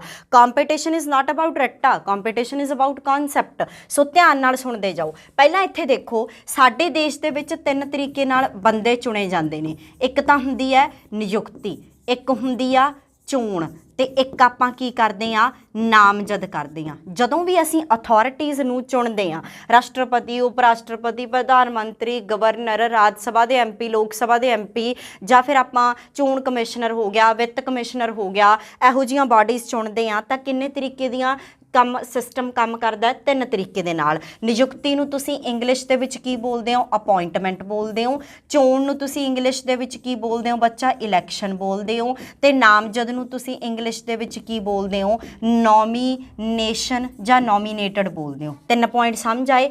ਜਦੋਂ ਆਪਾਂ ਗੱਲ ਕਰਦੇ ਹਾਂ ਚੋਣ ਦੀ, ਚੋਣ ਸਾਡੇ ਦੇਸ਼ ਦੇ ਵਿੱਚ ਕਿੰਨੇ ਤਰੀਕੇ ਨਾਲ ਹੁੰਦੀ ਹੈ? 2 ਤਰੀਕੇ ਨਾਲ। ਇਹਨੂੰ ਮੈਂ ਡਿਟੇਲ 'ਚ ਕਰਵਾ ਚੁੱਕੀ ਹਾਂ। ਇੱਕ ਤਾਂ ਚੋਣ ਹੁੰਦੀ ਹੈ ਸਾਡੇ ਡਾਇਰੈਕਟ ਤੌਰ 'ਤੇ, ਜਿਹਨੂੰ ਤੁਸੀਂ ਕਿਹੜੀ ਚੋਣ ਪ੍ਰਣਾਲੀ ਬੋਲ ਦਿੰਦੇ ਹੋ? ਪ੍ਰਤੱਖ ਚੋਣ ਪ੍ਰਣਾਲੀ ਬੋਲ ਦਿੰਦੇ ਹੋ। ਇੱਕ ਹੁੰਦੀ ਹੈ ਚੋਣ ਸਾਡੇ ਕਿਹੜੇ ਵਾਲੀ? ਇਨਡਾਇਰੈਕਟ ਤੌਰ 'ਤੇ, ਜਿਹਨੂੰ ਤੁਸੀਂ ਕਿਹੜੀ ਚੋਣ ਪ੍ਰਣਾਲੀ ਬੋਲ ਦਿੰਦੇ ਹੋ? ਅਪ੍ਰਤੱਖ। ਡਾਇਰੈਕਟ ਕੀ ਹੈ? ਜਿੱਥੇ ਅਸੀਂ ਲੋਕ ਵੋਟਾਂ ਪਾ ਕੇ ਆਉਂਦੇ ਹਾਂ। ਸਾਡੇ ਪਿੰਡ 'ਚ ਸਰਪੰਚੀ ਦੀਆਂ ਵੋਟਾਂ ਪਾਉਂਦੇ ਆ, ਅਸੀਂ ਸਾਰੇ ਜਣੇ ਖੁਦ ਬਟਨ ਪ੍ਰੈਸ ਕਰਕੇ ਆਉਂਦੇ ਹਾਂ। ਸਿੱਧੇ ਤੌਰ 'ਤੇ ਲੋਕ ਵੋਟਾਂ ਪਾ ਰਹੇ ਹਾਂ, ਅਸੀਂ ਵੋਟਾਂ ਪਾ ਰਹੇ ਹਾਂ। ਭਾਵ ਕੀ ਹੈ? ਡਾਇਰੈਕਟ ਹੈ, ਪ੍ਰਤੱਖ ਤੌਰ 'ਤੇ ਹੈ। MLA ਦੀਆਂ ਵੋਟਾਂ ਪੈਂਦੀਆਂ ਨੇ। ਪੰਜਾਬ ਦੇ ਵਿੱਚ ਪ੍ਰੈਜ਼ੈਂਟ ਕਾਂਗਰਸ ਦੀ ਸਰਕਾਰ ਹੈ। 2017 'ਚ ਵੋਟਾਂ ਪਈਆਂ ਸੀਗੀਆਂ। ਕਿਹਨੇ ਵੋਟਾਂ ਪਾ ਕੇ MLA ਨੂੰ ਸਰਕਾਰ ਬਣਾਈ ਹੈ ਪੰਜਾਬ ਦੇ ਵਿੱਚ? ਲੋਕਲ ਆਪਾਂ ਲੋਕਾਂ ਨੇ। MLA ਕੌਣ ਹੁੰਦੇ ਨੇ? ਵਿਧਾਨ ਸਭਾ ਦੇ ਮੈਂਬਰ ਹੁੰਦੇ ਨੇ। ਵਿਧਾਨ ਸਭਾ ਨੂੰ ਅੰਗਰੇਜ਼ੀ 'ਚ ਕੀ ਬੋਲਦੇ ਨੇ? Legislative assembly. MLA members of legislative assembly. ਠੀਕ ਹੈ, ਅਗਲਾ ਪੁਆਇੰਟ ਕੀ ਹੈ? ਖੜ ਜਾਓ ਯਾਰ। ਚਲੋ, ਅਗਲਾ ਪੁਆਇੰਟ ਕੀ ਆ? ਅਪ੍ਰਤੱਖ ਚੋਣ ਹੈ। ਹੁਣ ਰਾਸ਼ਟਰਪਤੀ ਹੈ, ਤੁਸੀਂ ਰਾਸ਼ਟਰਪਤੀ ਨੂੰ ਕਦੇ ਵੋਟ ਪਾ ਕੇ ਆਏ ਹੋ? ਬਿਲਕੁਲ ਵੀ ਨਹੀਂ ਪਾ ਕੇ ਆਏ। ਆਪਾਂ ਕਦੇ ਵੀ ਕਿਸੇ ਵੀ ਤਰੀਕੇ ਦੇ ਨਾਲ ਰਾਸ਼ਟਰਪਤੀ ਨੂੰ ਆਪਣੇ ਦੇਸ਼ ਦੇ ਵਿੱਚ ਲੋਕ ਸਿੱਧੇ ਤੌਰ 'ਤੇ ਵੋਟ ਨਹੀਂ ਪਾਉਂਦੇ। ਰਾਸ਼ਟਰਪਤੀ ਨੂੰ ਚੁਣਦੇ ਨੇ ਲੋਕ ਸਭਾ ਦੇ ਮੈਂਬਰ, ਰਾਜ ਸਭਾ ਦੇ ਮੈਂਬਰ। ਡਿਟੇਲ 'ਚ ਪੜਾਂਗੇ ਕਿਉਂਕਿ ਆਪਾਂ ਟੌਪਿਕ ਹੀ ਰਾਸ਼ਟਰਪਤੀ ਵਾਲਾ ਕਰ ਰਹੇ ਹਾਂ। ਜਦੋਂ ਆਪਾਂ ਕਿਸੇ ਅਹੁਦੇ ਨੂੰ ਚੁਣਦੇ ਹਾਂ ਤੇ ਇਹ ਅਹੁਦਾ ਅੱਗੇ ਜਾ ਕੇ ਕਿਸੇ ਹੋਰ ਅਹੁਦੇ ਨੂੰ ਚੁਣਦਾ ਹੈ, ਉਹਨੂੰ ਆਪਾਂ ਕਿਹੜੀ ਚੋਣ ਪ੍ਰਣਾਲੀ ਕਹਿ ਦਿੰਦੇ ਹਾਂ? ਅਪ੍ਰਤੱਖ ਚੋਣ ਪ੍ਰਣਾਲੀ। ਪ੍ਰਣਾਲੀ ਕਹਿ ਦਿੰਦੇ ਆ। ਇਲੈਕਸ਼ਨ ਦੇ ਥਰੂ ਕਿਹੜੇ ਬੰਦੇ ਆ ਗਏ, ਸਰਪੰਚ ਆ ਗਿਆ, ਲੋਕਲ ਗਵਰਨਮੈਂਟ MC ਆ ਗਏ ਸ਼ਹਿਰਾਂ ਵਗੈਰਾ ਦੇ, BDO ਵਗੈਰਾ ਆ ਗਿਆ, ਬਲਾਕ ਡਿਵੈਲਪਮੈਂਟ ਆਫਿਸਰ ਵਗੈਰਾ, ਜ਼ਿਲ੍ਹਾ ਪ੍ਰੀਸ਼ਦ ਦੇ ਮੈਂਬਰ, ਜਿਹੜੀਆਂ ਵੀ ਸਾਡੇ ਲੋਕਲ ਸੈਲਫ ਗਵਰਨਮੈਂਟ ਉਹਦੇ ਸਾਰੇ ਮੈਂਬਰ ਆ ਗਏ ਹੈ ਨਾ। ਇਸ ਤੋਂ ਬਿਨਾਂ ਲੋਕ ਸਭਾ ਦੇ MP ਆ ਗਏ, ਰਾਜ ਸਭਾ ਦੇ MP ਆ ਗਏ, ਵਿਧਾਨ ਸਭਾ ਦੇ MLA ਆ ਗਏ। ਉਹ ਸਾਰੇ ਕਿਹੜੀ ਚੋਣ ਪ੍ਰਣਾਲੀ ਨਾਲ, ਜਾਂ ਤਾਂ ਡਾਇਰੈਕਟ ਹੋਊਗੀ ਤੇ ਜਾਂ ਕੀ ਹੋਊਗੀ ਇਨਡਾਇਰੈਕਟ। ਦੋ ਚੀਜ਼ਾਂ ਸਮਝ ਆਈਆਂ, ਇਹ ਚੀਜ਼ ਸਮਝ ਆਈ। ਅੱਗੇ ਆ ਗਈ ਨਿਯੁਕਤੀ। ਨਿਯੁਕਤੀ ਹੈ ਨਾ ਜਿਹੜੀ, ਇਹ ਵਾਲੀ ਜਿਹੜੀ ਪਾਵਰ ਹੈਗੀ ਹੈ ਨਿਯੁਕਤੀ ਦੀ, ਅਸਲ 'ਚ ਆਪਾਂ ਨਿਯੁਕਤੀ ਬਾਰੇ ਡਿਸਕਸ ਕਰਨਾ ਸੀ। ਮੈਂ ਤੁਹਾਨੂੰ ਸਮਝਾਉਣ ਦੇ ਮਾਰੀ ਨੇ ਦੱਸਤਾ ਕਿ ਕੀ ਹੈ। ਦੇਖੋ ਨਿਯੁਕਤੀ ਸਾਡੇ ਕੇਂਦਰ ਪੱਧਰ ਤੇ ਕੌਣ ਕਰਦਾ ਹੈਗਾ, ਰਾਸ਼ਟਰਪਤੀ। ਇਹ ਹਮੇਸ਼ਾ ਯਾਦ ਰੱਖੋਗੇ। ਤੇ ਕੇਂਦਰ ਪੱਧਰ ਤੇ ਰਾਸ਼ਟਰਪਤੀ ਆਪਣੇ ਪਾਵਰ ਨੂੰ ਵਰਤ ਕੇ ਬਾਕੀ ਦੇ ਅਹੁਦਿਆਂ ਨੂੰ ਨਿਯੁਕਤ ਕਰਦਾ ਹੈ। ਇਹਨਾਂ ਨੂੰ ਹੀ ਅਸੀਂ ਕਿਹੜੀਆਂ ਪਾਵਰਸ ਬੋਲ ਦਿੰਨੇ ਆ, ਕਾਰਜ ਸਾਧਕੀ ਸ਼ਕਤੀਆਂ, ਐਗਜ਼ੀਕਿਊਟਿਵ ਪਾਵਰਸ ਬੋਲ ਦਿੰਨੇ ਆ। ਸਮਝ ਲੱਗੀ ਬੱਚਾ। ਕੇਂਦਰ ਪੱਧਰ ਤੇ ਰਾਸ਼ਟਰਪਤੀ ਆਪਣੀ ਵਿਵੇਕ ਬੁੱਧੀ ਵਰਤ ਕੇ ਬਾਕੀ ਦੇ ਉੱਚ ਅਹੁਦਿਆਂ ਨੂੰ ਅਪੋਇੰਟ ਕਰਦਾ, ਨਿਯੁਕਤ ਕਰਦਾ। ਇਹਨੂੰ ਅਸੀਂ ਕਿਹੜੀਆਂ ਸ਼ਕਤੀਆਂ ਬੋਲਦੇ ਆ, ਕਾਰਜ ਸਾਧਕੀ ਸ਼ਕਤੀਆਂ। ਤੇ ਇਹੀ ਚੀਜ਼ ਜਿਹੜਾ ਸਾਡਾ ਸਟੇਟ ਆ, ਜੇ ਆਪਾਂ ਰਾਜ ਪੱਧਰ ਤੇ ਗੱਲ ਕਰੀਏ, ਰਾਸ਼ਟਰਪਤੀ ਕੇਂਦਰ ਪੱਧਰ ਤੇ ਹੁੰਦਾ ਹੈ। ਰਾਜ ਪੱਧਰ ਤੇ ਸਾਡੇ ਕੌਣ ਹੁੰਦਾ ਹੈਗਾ, ਨਾਮਾਤਰ ਦਾ ਮੁਖੀਆ ਰਾਜਪਾਲ, ਜਿਹਨੂੰ ਤੁਸੀਂ ਗਵਰਨਰ ਬੋਲਦੇ ਹੋ। ਰਾਜਪਾਲ ਜਿਹਨੂੰ ਤੁਸੀਂ ਗਵਰਨਰ ਬੋਲਦੇ ਹੋ। ਕੇਂਦਰ ਪੱਧਰ ਤੇ ਕਾਰਜ ਸਾਧਕੀ ਸ਼ਕਤੀਆਂ ਕਿਹਦੇ ਕੋਲੇ ਨੇ, ਰਾਜਪਾਲ ਕੋਲੇ। ਸਟੇਟ ਪੱਧਰ ਤੇ ਕਾਰਜ ਸਾਧਕੀ ਸ਼ਕਤੀਆਂ ਕਿਹਦੇ ਕੋਲੇ ਨੇ, ਰਾਜਪਾਲ ਕੋਲੇ। ਤੇ ਕੇਂਦਰ ਪੱਧਰ ਤੇ ਕਾਰਜ ਸਾਧਕੀ ਸ਼ਕਤੀਆਂ ਕਿਹਦੇ ਕੋਲੇ ਨੇ, ਰਾਸ਼ਟਰਪਤੀ ਕੋਲੇ। ਔਰ ਸਾਡੇ ਦੇਸ਼ ਦੇ ਵਿੱਚ ਹਮੇਸ਼ਾ ਹੀ ਅਪੁਆਇੰਟਮੈਂਟ ਦੀ ਪਾਵਰ, ਨਿਯੁਕਤੀ ਦੀ ਪਾਵਰ ਕੇਂਦਰ ਪੱਧਰ ਤੇ, ਨਿਯੁਕਤੀ ਦੀ ਪਾਵਰ ਕੇਂਦਰ ਪੱਧਰ ਤੇ ਕਿਹਦੇ ਕੋਲੇ ਆ, ਰਾਸ਼ਟਰਪਤੀ ਕੋਲੇ, ਜਿਹਨੂੰ ਤੁਸੀਂ ਕਿਹੜੀਆਂ ਪਾਵਰਸ ਬੋਲਦੇ ਹੋ, ਕਾਰਜ ਸਾਧਕੀ ਸ਼ਕਤੀਆਂ ਬੋਲਦੇ ਹੋ। ਲੱਗਿਆ ਪੁਆਇੰਟ ਪਤਾ। ਹੁਣ ਦੇਖੋ ਕਿਹਦੀ ਨਿਯੁਕਤੀ ਕਰਦਾ ਰਾਸ਼ਟਰਪਤੀ। ਵੈਸੇ ਤਾਂ ਆਪਾਂ ਇਹਨੂੰ ਅਗਲੇ ਟੌਪਿਕ ਦੇ ਵਿੱਚ ਕਵਰ ਅਪ ਕਰਾਂਗੇ। ਪ੍ਰਧਾਨ ਮੰਤਰੀ ਦੀ ਨਿਯੁਕਤੀ ਕੌਣ ਕਰਦਾ ਹੈ, ਰਾਸ਼ਟਰਪਤੀ। ਵੱਖੋ ਵੱਖਰੇ ਰਾਜਾਂ ਦੇ ਰਾਜਪਾਲ ਦੀ ਨਿਯੁਕਤੀ ਕੌਣ ਕਰਦਾ ਹੈ, ਰਾਸ਼ਟਰਪਤੀ। ਚੋਣ ਕਮਿਸ਼ਨਰ ਦੀ ਨਿਯੁਕਤੀ ਕੌਣ ਕਰਦਾ, ਰਾਸ਼ਟਰਪਤੀ। ਵਿੱਤ ਕਮਿਸ਼ਨਰ ਦੀ ਨਿਯੁਕਤੀ ਕੌਣ ਕਰਦਾ, ਰਾਸ਼ਟਰਪਤੀ। ਸੁਪਰੀਮ ਕੋਰਟ, ਹਾਈ ਕੋਰਟ ਦੇ ਜੱਜਾਂ ਦੀ ਨਿਯੁਕਤੀ ਕੌਣ ਕਰਦਾ, ਰਾਸ਼ਟਰਪਤੀ। ਸੋ ਇਹ ਨਿਯੁਕਤੀ ਦੀ ਪਾਵਰ ਕੇਂਦਰ ਪੱਧਰ ਤੇ ਕਿਹਦੇ ਕੋਲੇ ਹੁੰਦੀ ਆ, ਰਾਸ਼ਟਰਪਤੀ ਕੋਲੇ ਹੁੰਦੀ ਹੈ। ਗੈਟਿੰਗ ਮਾਈ ਪੁਆਇੰਟ। ਅਗਲਾ ਪੁਆਇੰਟ ਹੈ ਨਿਯੁਕਤੀ। ਪਤਾ ਲੱਗ ਗਈ ਕੀ ਹੈ, ਉੱਚ ਅਹੁਦਾ।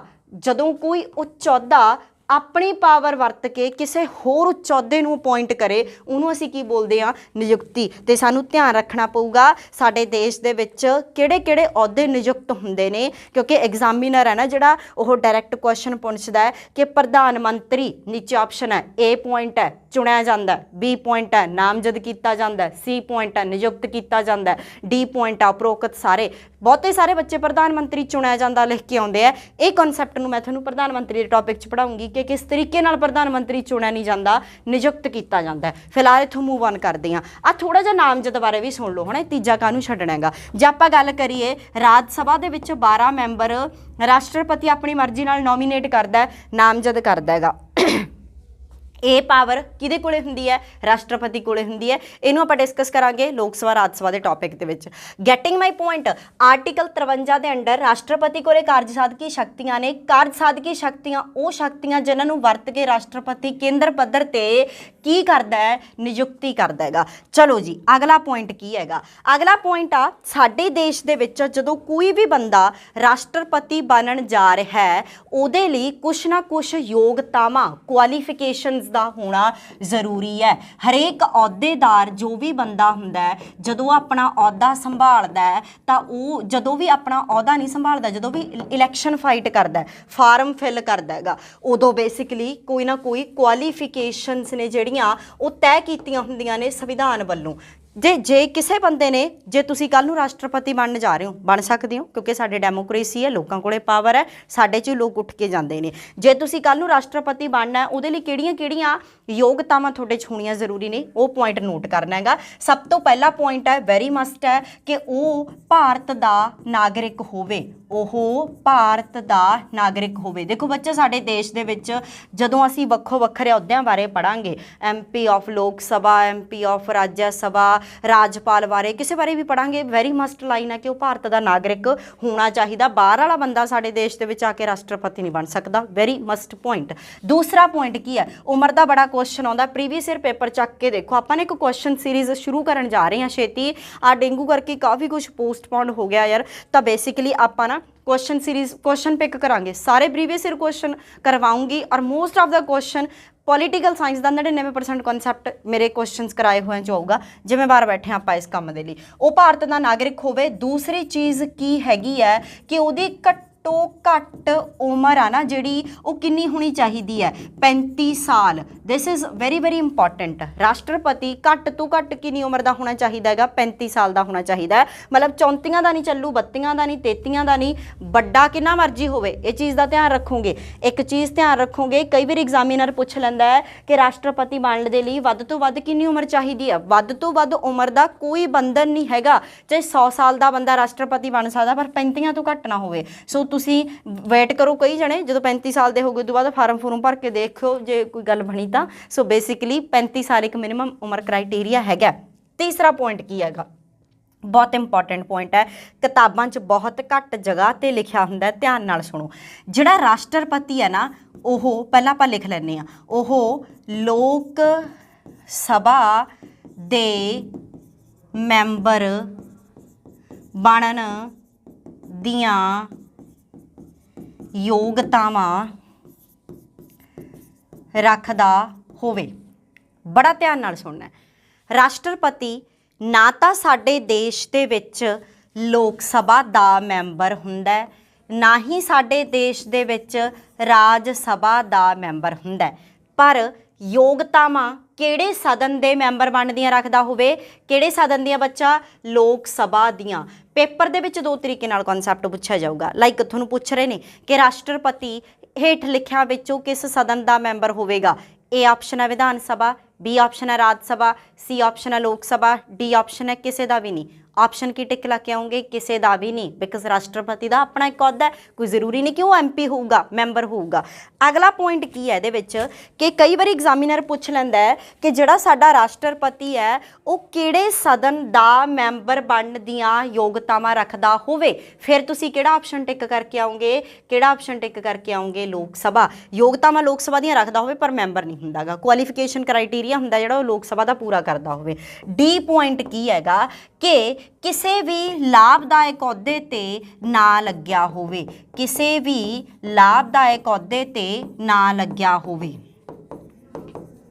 ठीक है, पहला इंग्लिश वाले सुन लो नाल रहंदा ना, must be a citizen of India, minimum age 35 years, must to be qualify a member of Lok Sabha, no office of profit. लाभदायक अहुदा की है, सरकारी नौकरी ते ना लग्या होवे। कल नूं तुसीं सारे PSSB दे क्लर्क लग जाने हो, पंचायत सैकटरी लग जाने हो, सब इंस्पैक्टर लग जाने हो, एरा वगैरह जो भी लग जाने हो, तो थोड़ा जी करदा भी तुसीं राष्ट्रपति बनना है, पहला तुहानूं अपने अहुदे तो इस्तीफा देना पऊगा। पहला तुहानूं सब इंस्पैक्टर का अहुदा छड्डना पऊगा, पंचायत सैकटरी का अहुदा छड्डना पऊ, पटवारी का अहुदा छड्डना पऊ, फिर तुसीं जाके किहदे फार्म फिल कर सकते हो, राष्ट्रपति दे। सो साडे देश दे विच लाभदायक अहुदा काउंट किया जाता है सरकारी नौकरी वाले बंदियां दा। सो सरकारी दफ्तर मतलब दो तनख्वाह नहीं लै सकदा बेसिकली, ना तो सरकार वालों ना राष्ट्रपति वालों, दो नहीं होणियां, इक्को होगे एक टाइम ते। सो ये चीज़ हुण ये पॉइंट मैं लिखाया क्यों है ना, इन्हां पॉइंट्स दे विचों बड़े इंपॉर्टेंट क्वेश्चन निकलते हैं। एक बारी पेपर दे विच PPSC ने क्वेश्चन पाया सी कि साडे देश दे विच कोई भी अहुदा लाभदायक हैगा जां नहीं हैगा,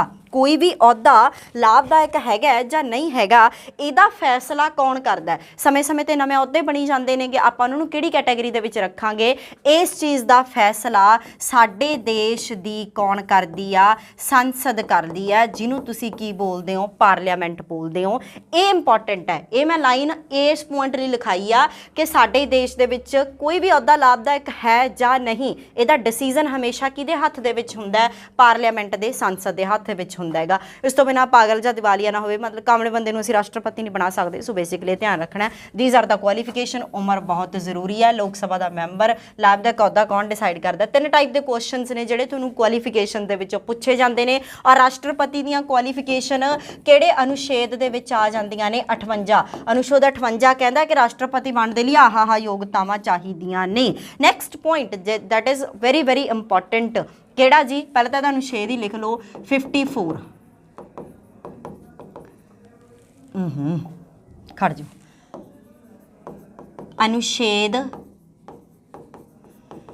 54। अनुच्छेद 54 किहदी गल करदा है, इलैक्शन ऑफ प्रेजिडेंट। बहुत जरूरी पॉइंट, इलैक्शन ऑफ प्रेजिडेंट का की भाव है, राष्ट्रपति दियां चोणां। ਰਾਸ਼ਟਰਪਤੀ ਦੀ ਚੋਣ, ਇਲੈਕਸ਼ਨ ऑफ प्रेजिडेंट। ठीक है, आर्टिकल 54 कहता है कि राष्ट्रपति दियां जदों चोणां होणगियां इन्हां दे विच कौन कौन पार्टिसिपेट करूगा और किहड़े मैनर दे विच होणगियां। सब तो पहलां तां स्टार्टिंग दे विच मैं एक पॉइंट डिस्कस करके हटी हां कि राष्ट्रपति दे लई अपनाई जांदी चोण विधि नूं किहड़ी चोण विधि कहने आ, अप्रत्यक्ष चोण विधि कहने आ, जिन्हों तुसीं की बोलदे हो इनडायरैक्ट इलैक्शनस बोलदे हो, इनडायरैक्ट इलैक्शनस। क्योंकि डायरैक्टली आपां लोग कदे भी राष्ट्रपति दे ਲਈ ਵੋਟਿੰਗ ਕਰਕੇ ਨਹੀਂ ਆਉਂਦੇ। ਆਪਾਂ ਲੋਕ ਕਦੇ ਵੀ ਰਾਸ਼ਟਰਪਤੀ ਦੀ ਚੋਣ ਜਦੋਂ ਹੋ ਰਹੀ ਆ ਉਦੋਂ ਖੁਦ ਵੋਟ ਨਹੀਂ ਪਾ ਕੇ ਆਉਂਦੇ ਡਾਇਰੈਕਟਲੀ। ਕਿਵੇਂ? ਤੇ ਫਿਰ ਉਹ ਕਿਹੜੇ ਤਰੀਕੇ ਨਾਲ ਹੈ? ਕਿਹੜੇ ਤਰੀਕੇ ਨਾਲ ਆ? ਅਪਰਤੱਖ। ਜੇ ਅਪਰਤੱਖ ਹੈ ਤਾਂ ਫਿਰ ਕੌਣ ਪਾਰਟਿਸਿਪੇਟ ਕਰਦਾ ਹੈ? ਉਹ ਚੀਜ਼ ਧਿਆਨ ਦੇ ਵਿੱਚ ਦੇਖਣੀ ਹੈ। ਕੌਣ ਪਾਰਟਿਸਿਪੇਟ ਕਰਦਾ ਹੈ? ਲੋਕ ਸਭਾ ਦੇ ਮੈਂਬਰ। दूसरे पॉइंट ते कौन पार्टिसिपेट करता है? राज सभा दे चुने हुए मैंबर। वेरी वेरी इंपॉर्टेंट आ, चुने हुए लिखा है, ਇਹਦਾ मतलब है कुछ। सी की है? ਜਿਹੜੀਆਂ ਸਾਡੀਆਂ ਰਾਜ ਵਿਧਾਨ ਸਭਾਵਾਂ ਨੇ, ਜਿਹੜੀਆਂ ਸਾਡੀਆਂ ਰਾਜ ਵਿਧਾਨ ਸਭਾਵਾਂ ਨੇ ਉਹਨਾਂ ਦੇ ਮੈਂਬਰ। ਤੇ ਡੀ ਪੁਆਇੰਟ ਕੀ ਹੈ ਕਿ ਜਿਹੜੀਆਂ ਸਾਡੀਆਂ ਦਿੱਲੀ ਤੇ ਪੁਡੂਚੇਰੀ, ਦਿੱਲੀ ਅਤੇ ਪੁਡੂਚੇਰੀ ਕੇਂਦਰ ਸ਼ਾਸਿਤ ਪ੍ਰਦੇਸ਼ ਦੀਆਂ ਵਿਧਾਨ ਸਭਾਵਾਂ, ਕੇਂਦਰ ਸ਼ਾਸਿਤ ਦੀਆਂ ਵਿਧਾਨ ਸਭਾਵਾਂ। ਹੁਣ ਇਹਨੂੰ ਧਿਆਨ ਨਾਲ ਕਨਸੈਪਟ ਨੂੰ ਦੇਖਣਾ।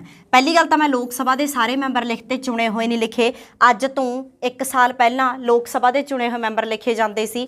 ਲੋਕ ਸਭਾ ਦੇ ਵਿੱਚ 2 ਤਰੀਕੇ ਦੇ ਮੈਂਬਰ ਹੁੰਦੇ ਸੀ, ਇੱਕ ਚੁਣੇ ਹੋਏ, ਇੱਕ ਐਂਗਲੋ ਇੰਡੀਅਨ। ਯਾਦ ਆਇਆ ਜਿਹੜੇ ਬੱਚਿਆਂ ਦਾ ਪਹਿਲਾਂ ਕੋਈ ਕਲੀਅਰ ਹੈਗਾ ਕਨਸੈਪਟ? ਐਂਗਲੋ ਇੰਡੀਅਨ ਹੁੰਦੇ ਸੀ। ਸਾਡੇ ਦੇਸ਼ ਦੇ ਵਿੱਚ ਲੋਕ ਸਭਾ ਦੇ ਵਿੱਚ 2 ਐਂਗਲੋ ਇੰਡੀਅਨ ਮੈਂਬਰ ਨਾਮਜ਼ਦ ਕਰਨ ਦੀ ਪਾਵਰ ਸਾਡੇ ਦੇਸ਼ ਦੇ ਕਿਹੜੇ ਬੰਦੇ ਕੋਲੇ ਹੁੰਦੀ ਸੀ? ਰਾਸ਼ਟਰਪਤੀ ਕੋਲੇ। ਪਰ ਹੁਣ ਅਸੀਂ 2020 ਦੇ ਵਿੱਚ ਇੱਕ ਬਿੱਲ ਪਾਸ ਕੀਤਾ ਬੀਜੇਪੀ ਗਵਰਨਮੈਂਟ ਨੇ, ਜਿਹਦੇ ਵਿੱਚ ਕਿਹਾ ਕਿ ਅੱਗੇ ਤੋਂ ਲੋਕ ਸਭਾ ਦੇ ਵਿੱਚ ਐਂਗਲੋ ਇੰਡੀਅਨ ਮੈਂਬਰ ਨਹੀਂ ਹੋਣਗੇ। ਰਾਸ਼ਟਰਪਤੀ ਲੋਕ ਸਭਾ ਦੇ ਵਿੱਚ ਐਂਗਲੋ ਇੰਡੀਅਨ ਮੈਂਬਰ ਜਿਹੜੇ ਉਹ ਨਾਮਜ਼ਦ ਹੀ ਨਹੀਂ ਕਰੂਗਾ। ਲੋਕ ਸਭਾ ਦੇ ਸਾਰੇ ਮੈਂਬਰ ਕਿਹੜੇ ਹੋਏ ਰਹਿ ਗਏ? ਹੁਣ ਚੁਣੇ ਹੋਏ। ਜਿਵੇਂ ਕਿ ਪ੍ਰੈਜ਼ੈਂਟ ਆਪਣੀਆਂ ਸੀਟਾਂ ਕਿੰਨੀਆਂ ਨੇ ਲੋਕ ਸਭਾ ਦੇ ਵਿੱਚ? 545 ਸੀਟਾਂ ਨੇ। ਠੀਕ ਹੈ, ਪਰ ਆਪਾਂ ਰਾਜ ਸਭਾ ਦੇ ਕਿਹੜੇ ਮੈਂਬਰ ਲਿਖੇ ਹੋਏ ਨੇ ਬੱਚਾ? ਚੁਣੇ ਹੋਏ ਮੈਂਬਰ ਲਿਖੇ ਹੋਏ ਨੇ। ਦੇਖੋ, ਰਾਸ਼ਟਰਪਤੀ ਨੇ ਜਿਹੜੀ ਨਾਮਜ਼ਦਗੀ ਦੀ ਪਾਵਰ ਹੈ ਉਹ ਲੋਕ ਸਭਾ ਦੇ ਵਿੱਚ ਗਵਾਈ ਆ, ਰਾਜ ਸਭਾ ਦੇ ਵਿੱਚ ਨਹੀਂ ਗਵਾਈ ਹੈਗੀ।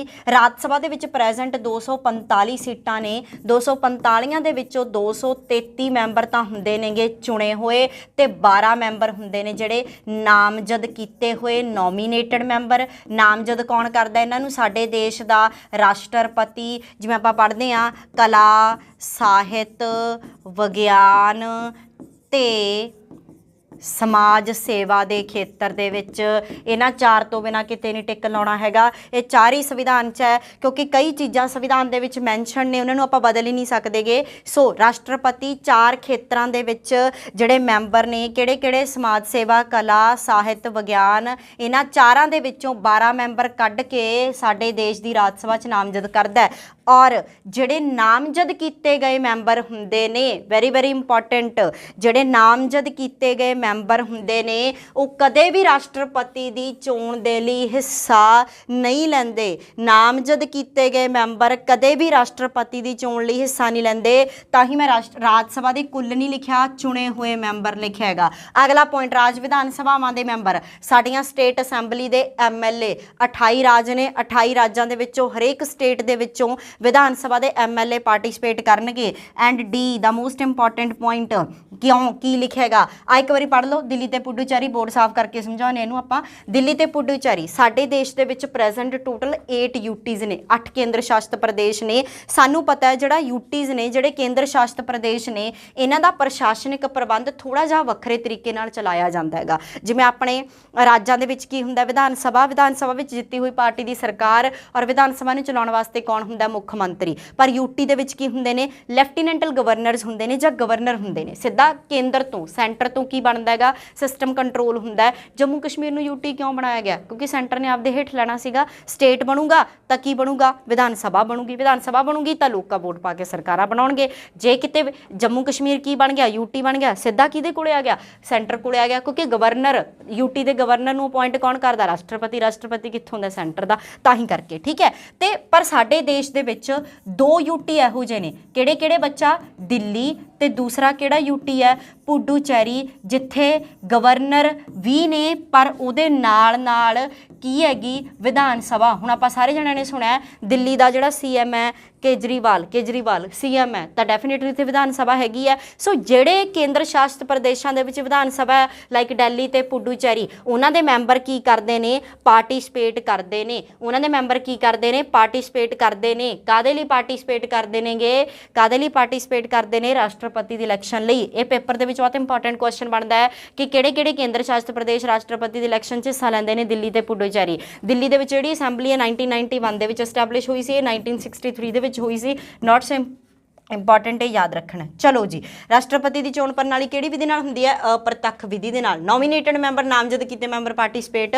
ਨਹੀਂ ਕਰਦੇ। ਇਹ ਆਰਟੀਕਲ 54 ਇੰਨੀ ਗੱਲ ਕਹਿੰਦਾ ਸੀ। ਹੁਣ ਆ ਗਿਆ ਆਪਣੇ ਕੋਲੇ ਅਗਲਾ ਅਨੁਛੇਦ 55। ਇਹ ਕਹਿੰਦਾ ਹੈ ਕਿ ਰਾਸ਼ਟਰਪਤੀ ਦੀ ਚੋਣ ਵਿਧੀ ਕੀ ਹੋਊਗੀ। ਇਹ ਬਹੁਤ ਘੱਟ ਜਗ੍ਹਾ ਤੇ ਐਕਸਪਲੇਨ ਕੀਤਾ ਹੋਊਗਾ ਤੇ ਤੁਹਾਨੂੰ ਬਹੁਤ ਘੱਟ ਟੀਚਰਸ ਐਕਸਪਲੇਨ ਕਰਨਗੇ। ਚਲੋ ਆਪਾਂ ਮਾੜਾ ਨਹੀਂ ਕਹਿੰਦੇ, ਹਰੇਕ ਬੰਦਾ ਜਿਹੜਾ ਪੜਾਉਂਦਾ ਭਾਈ ਮਤਲਬ ਔਖਾ ਪੜਾਉਣਾ, ਹਰੇਕ ਬੰਦਾ ਕਿਸੇ ਨਾ ਕਿਸੇ ਤੱਥ ਨਾਲ ਤਾਂ ਪੜਾਉਂਦਾ ਹੀ ਹੈਗਾ। ਸੋ ਬੇਸਿਕਲੀ ਬਹੁਤ ਘੱਟ ਬੰਦੇ ਨੇ ਜਿਹੜੇ ਮੈਂ ਸੁਣੇ ਨੇ ਆਪਦੇ ਲੈਵਲ ਤੇ, YouTube ਵਗੈਰਾ ਤੇ ਜਿਹੜੇ ਆਪਾਂ ਲੋਕਲ ਪੰਜਾਬ ਤੇ ਲੈਵਲ ਤੇ ਸੁਣਦੇ ਆ, ਬਹੁਤ ਘੱਟ ਬੰਦੇ ਤੁਹਾਨੂੰ ਇਹ ਕਨਸੈਪਟ ਆ ਜਿਹੜਾ ਪੜਾਉਣਗੇ, ਹੈ ਨਾ। ਠੀਕ ਹੈ, ਹੋ ਸਕਦਾ ਅਗਲਾ ਨਾ ਦੱਸਦਾ ਹੋਵੇ ਵੀ, ਹੈ ਨਾ, ਵੀ ਭਾਈ ਅਸੀਂ ਬਾਲੇ ਹੁਸ਼ਿਆਰ ਹਾਂ, ਸਾਰਾ ਕੁਛ YouTube ਤੇ ਨਹੀਂ ਦੱਸਣਾ ਹੈਗਾ, ਹੈ ਨਾ। ਹੋ ਸਕਦਾ ਅਗਲੇ ਨੂੰ ਪਤਾ ਹੋਵੇ, ਬਟ ਸਟਿਲ ਆਰਟੀਕਲ 55 ਹੈ ਜਿਹੜਾ, ਇਹ ਰਾਸ਼ਟਰਪਤੀ ਦੀ ਚੋਣ ਵਿਧੀ ਬਾਰੇ ਗੱਲ ਕਰਦਾ। ਹੁਣ ਦੇਖੋ, ਪਹਿਲੀ ਗੱਲ ਤਾਂ ਇਹਨੂੰ ਜਿਹੜੇ ਪੁਆਇੰਟ ਆਪਣੇ ਪੇਪਰ ਦੇ ਪੁਆਇੰਟ ਆਫ ਵਿਊ ਲਈ ਆਪਾਂ ਉਹ ਡਿਸਕਸ ਕਰਾਂਗੇ।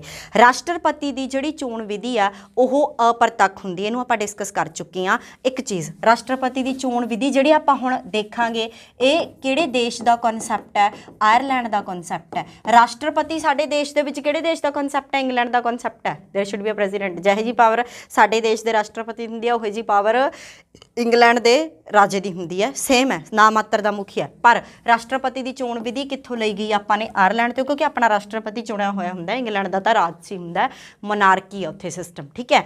ਹੁਣ ਰਾਸ਼ਟਰਪਤੀ ਦੀ ਜਦੋਂ ਅਸੀਂ ਚੋਣ ਵਿਧੀ ਦੀ ਗੱਲ ਕਰਦੇ ਆਂਗੇ, ਉਦੋਂ ਜਿਹੜੇ ਸਾਡਾ ਥੋੜਾ ਸਾਹ ਲੈ ਲਈਏ। ਰਾਸ਼ਟਰਪਤੀ ਦੀ ਜਿਹੜੀ ਚੋਣ ਵਿਧੀ ਦੀ ਗੱਲ ਕਰਦੇ ਹਾਂ, ਉਹਦੇ ਲਈ ਸਿੰਪਲ ਵਿਧੀ ਨਹੀਂ ਅਪਣਾਈ ਜਾਂਦੀ। ਉਹਦੇ ਲਈ ਜਿਹੜੀ ਵਿਧੀ ਅਪਣਾਈ ਜਾਂਦੀ ਹੈ, ਉਹਦੇ 'ਚ ਵੋਟ ਵੈਲਿਊ ਕੱਢੀ ਜਾਂਦੀ ਹੈ। MLA ਦੀ ਵੋਟ ਵੈਲਿਊ ਅੱਡ ਕੱਢੀ ਜਾਂਦੀ ਹੈ, ਕਿਉਂਕਿ MLA ਪਾਰਟੀਸਪੇਟ ਕਰ ਰਹੇ ਨੇ। MP ਦੀ ਵੋਟ ਵੈਲਿਊ ਅੱਡ ਕੱਢੀ ਜਾਂਦੀ ਹੈ, ਕਿਉਂਕਿ MP ਪਾਰਟੀਸਪੇਟ ਕਰ ਰਹੇ ਨੇ। ਉਹ ਫਾਰਮੂਲਾ ਕੀ ਹੈ, ਉਹ ਆਪਾਂ ਨੂੰ ਪੇਪਰ ਦੇ ਵਿੱਚ ਨਹੀਂ ਆਉਂਦਾ, ਥੋੜ੍ਹਾ ਜਿਹਾ UPSC ਲੈਵਲ ਦਾ ਕੰਮ ਹੈ, ਉਦੋਂ ਪੜ੍ਹਾਂਗੇ ਜਦੋਂ ਆਪਾਂ PCS ਕੱਢਣਾ ਹੋਇਆ, ਠੀਕ ਹੈ। ਸੋ ਹੁਣ ਆਪਾਂ ਕਰਨਾ ਕੀ ਹੈ, ਫੋਰ ਐਗਜ਼ਾਮਪਲ ਰਾਸ਼ਟਰਪਤੀ ਲਈ ਜਿਹੜੀ ਵਿਧੀ ਅਪਣਾਈ ਜਾਂਦੀ ਹੈ ਉਹ ਇਹ ਨਹੀਂ ਹੁੰਦਾ। ਹੁਣ ਆਪਾਂ ਸਾਰੇ ਵੋਟ ਪਾ ਕੇ ਆਏ, ਮੇਰੇ ਖਿਆਲ 'ਚ ਤੁਸੀਂ ਸਾਰੇ ਜਣੇ 18 ਸਾਲ ਤੋਂ ਉੱਤੇ ਹੋ, 1-2 ਵਾਰੀ ਵੋਟਾਂ, 3-4 ਵਾਰੀ ਵੋਟਾਂ ਸਾਰਿਆਂ ਨੇ ਪਾਈਆਂ। ਜਦੋਂ ਆਪਾਂ ਵੋਟ ਪਾਉਣ ਜਾਂਦੇ ਹਾਂ ਨਾ, ਸਾਨੂੰ ਲਿਸਟ ਹੁੰਦੀ ਹੈਗੀ, ਹੈ ਨਾ। ਜਿਵੇਂ ਹੁਣ ਆਪਾਂ ਪੰਜਾਬ ਦੀ ਗੱਲ ਕਰੀਏ, ਆਮ ਆਦਮੀ ਪਾਰਟੀ ਦਾ ਬੰਦਾ ਜੀ, ਕਾਂਗਰਸ ਦਾ ਬੰਦਾ ਜੀ, ਅਕਾਲੀਆਂ ਦਾ ਬੰਦਾ, ਫਲਾਨਾ ਬੰਦਾ। ਆਪਾਂ ਨੂੰ ਜਿਹੜਾ ਬੰਦਾ ਪਸੰਦ ਹੁੰਦਾ, ਜੇ ਆਪਾਂ ਜਿਹੜੇ ਵੀ ਪਾਰਟੀ ਨਾਲ ਸੰਬੰਧ ਰੱਖਦੇ ਹਾਂ, ਉਹਦੇ ਸਾਹਮਣੇ ਵਾਲਾ ਬਟਨ ਪ੍ਰੈਸ ਕਰ ਦਿੰਦੇ ਹਾਂ, ਇੱਕੋ ਵਾਰੀ ਇੱਕੋ ਬਟਨ ਇੱਕੋ ਬੰਦੇ ਨੂੰ, ਠੀਕ ਹੈ। ਉਸ ਵਿਧੀ ਨਾਲੋਂ ਵੱਖਰੀ ਵਿਧੀ ਹੈ ਜੇ ਅਸੀਂ ਰਾਸ਼ਟਰਪਤੀ ਦੀ ਚੋਣ ਦੀ ਗੱਲ ਕਰੀਏ। ਕਿਵੇਂ? ਫਾਰ ਐਗਜ਼ਾਮਪਲ 3 ਬੰਦੇ ਰਾਸ਼ਟਰਪਤੀ ਦੀ ਚੋਣ ਦੇ ਲਈ ਖੜੇ ਹੋਏ ਨੇ, A B C, ਠੀਕ ਹੈ। ਹੁਣ ਮੈਂ ਤੁਹਾਡੇ ਨਾਂ ਨਹੀਂ ਲਿਖਦੀ, ਮੈਨੂੰ ਪਤਾ ਨਹੀਂ ਹੈਗਾ ਤੁਹਾਡੇ ਨਾਮ ਕੀ ਨੇ, ਨਹੀਂ ਤਾਂ ਆਪਾਂ ਤੁਹਾਨੂੰ ਰਾਸ਼ਟਰਪਤੀ ਬਣਾ ਕੇ ਚੋਣ ਲੜਾਉਂਦੇ ਇੱਥੇ, ਹੈ ਨਾ। ਸੋ ਲਾਈਵ YouTube ਹੈ ਨਾ, ਜੇ ਕਲਾਸ 'ਚ ਹੁੰਦਾ ਤਾਂ ਅਸੀਂ ਜ਼ਰੂਰ ਵੰਡ ਕੇ ਬਣਾਉਂਦੇ ਹਾਂ। A B C 3 ਬੰਦਿਆਂ ਦੇ ਨਾਮ ਹੈ। ਮੈਂ ਵੋਟ ਪਾਉਣ ਗਈ ਰਾਸ਼ਟਰਪਤੀ ਨੂੰ। ਦੇਖੋ ਨਾਰਮਲ ਸਿਨਾਰੀਓ ਕੀ ਹੈ ਕਿ ਮੈਂ ਵੋਟ ਕਿਹਨੂੰ ਪਾਤੀ, B ਨੂੰ। ਬਈ ਮੈਨੂੰ ਨਾ A ਪਸੰਦ ਆ ਨਾ C ਪਸੰਦ ਆ, ਮੈਨੂੰ B ਪਸੰਦ ਆ। ਆਈ ਵਾਂਟ ਕਿ B ਪ੍ਰੈਜ਼ੀਡੈਂਟ ਹੋਊਗਾ, B ਰਾਸ਼ਟਰਪਤੀ ਹੋਊਗਾ। ਪਰ ਇੱਥੇ ਮੈਨੂੰ ਕਿਹੜਾ ਬੰਦਾ ਤਾਂ ਪਹਿਲੇ ਨੰਬਰ ਤੇ ਪਸੰਦ ਹੈ ਉਹ ਲਿਖਣਾ ਪਊਗਾ। ਫਿਰ ਮੈਂ ਇਹਨਾਂ ਦੋਨਾਂ ਨੂੰ ਛੱਡੂੰਗੀ ਨਹੀਂ, ਮੈਨੂੰ ਦੱਸਣਾ ਪਊਗਾ ਕਿ ਸੀ ਮੈਨੂੰ ਕਿਹੜੇ ਨੰਬਰ ਤੇ ਪਸੰਦ ਹੈ, ਏ ਮੈਨੂੰ ਕਿਹੜੇ ਨੰਬਰ ਤੇ ਪਸੰਦ ਹੈ। ਫॉर एग्जांपल ਸੀ ਮੈਨੂੰ ਕਿਹੜੇ ਨੰਬਰ ਤੇ ਪਸੰਦ ਹੈ, ਦੂਜੇ ਤੇ। ਏ ਮੈਨੂੰ ਸਭ ਤੋਂ ਲਾਸਟ ਤੇ ਪਸੰਦ ਆ, ਮਤਲਬ ਜਮੇ ਪਸੰਦ ਨਹੀਂ, ਮੈਂ ਨਹੀਂ ਚਾਹੁੰਦੀ ਵੀ ਇਹ ਰਾਸ਼ਟਰਪਤੀ ਬਣੇ। ਬੀ ਪਹਿਲੇ ਨੰਬਰ ਤੇ ਹੈ, ਵੀ ਜੇ ਮੈਂ ਚਾਹੁੰਦੀ ਹਾਂ ਤਾਂ ਬੀ ਕਿਹੜੇ ਨੰਬਰ ਤੇ ਬਣੇ, ਪਹਿਲੇ ਨੰਬਰ ਤੇ। ਦੂਜਾ ਕੋਈ ਹੋਰ ਬੰਦਾ ਤੁਹਾਡੇ 'ਚ ਉੱਠ ਕੇ ਵੋਟ ਪਾਉਣ ਗਿਆ, ਉਹ ਕਹਿੰਦਾ ਵੀ ਮੈਨੂੰ ਸੀ ਪਹਿਲੇ ਨੰਬਰ ਤੇ ਵਧੀਆ ਲੱਗਦਾ, ਏ ਦੂਜੇ ਤੇ ਵਧੀਆ ਲੱਗਦਾ, ਬੀ ਮੈਨੂੰ ਨਹੀਂ ਧੇਲੇ ਦਾ ਲੱਗਦਾ, ਮੈਂ ਬੀ ਨੂੰ ਵੋਟ ਨਹੀਂ ਪਾਉਣੀ ਹੈਗੀ। ਤੀਜੇ ਵਾਲਾ ਫਿਰ ਉੱਠ ਕੇ ਗਿਆ, ਉਹ ਕਹਿੰਦਾ ਹਾਂਜੀ ਮੈਨੂੰ ਵੀ ਸੀ ਵਧੀਆ ਲੱਗਿਆ, ਮੈਨੂੰ ਦੂਜੇ ਨੰਬਰ ਤੇ ਏ ਵਧੀਆ ਲੱਗਿਆ ਤੇ ਤੀਜੇ ਨੰਬਰ ਤੇ ਬੀ ਵਧੀਆ ਲੱਗਿਆ। ਆਖਰ ਤੇ ਸਭ ਤੋਂ ਵੱਧ ਪਸੰਦੀਦਾ ਕੈਂਡੀਡੇਟ ਕਿਹਨੂੰ ਕੀਤਾ ਗਿਆ ਹੈਗਾ, ਸੀ ਨੂੰ, ਕਿਉਂਕਿ ਪਹਿਲੇ ਨੰਬਰ ਤੇ 2 ਵਾਰੀ ਸੀ ਲੋਕਾਂ ਨੂੰ ਪਸੰਦ ਹੈ, ਫਿਰ 1 ਵਾਰੀ ਦੂਜੇ ਤੇ ਪਸੰਦ ਹੈ। ਸੋ ਬੇਸਿਕਲੀ ਇਸ ਵਿਧੀ ਨੂੰ ਕਿਹੜੀ ਵਿਧੀ ਬੋਲਦੇ ਆ, ਉਹਦਾ ਨਾਮ ਸੁਣੋ, ਅਕੈਰੀ ਬਦਲਵੀਂ ਚੋਣ ਪ੍ਰਣਾਲੀ ਅਤੇ ਅਨੁਪਾਤਿਕ ਵਿਧੀ। ਅਕੈਰੀ ਬਦਲਵੀਂ ਚੋਣ ਪ੍ਰਣਾਲੀ ਅਤੇ ਅਨੁਪਾਤਕ ਵਿਧੀ, ਜਿਹਨੂੰ ਤੁਸੀਂ ਇੰਗਲਿਸ਼ ਵਾਲੇ ਬੱਚੇ ਧਿਆਨ ਨਾਲ ਸੁਣ ਲਓ, single transferable vote system, single transferable vote system and ਪ੍ਰਪੋਰਸ਼ਨਲ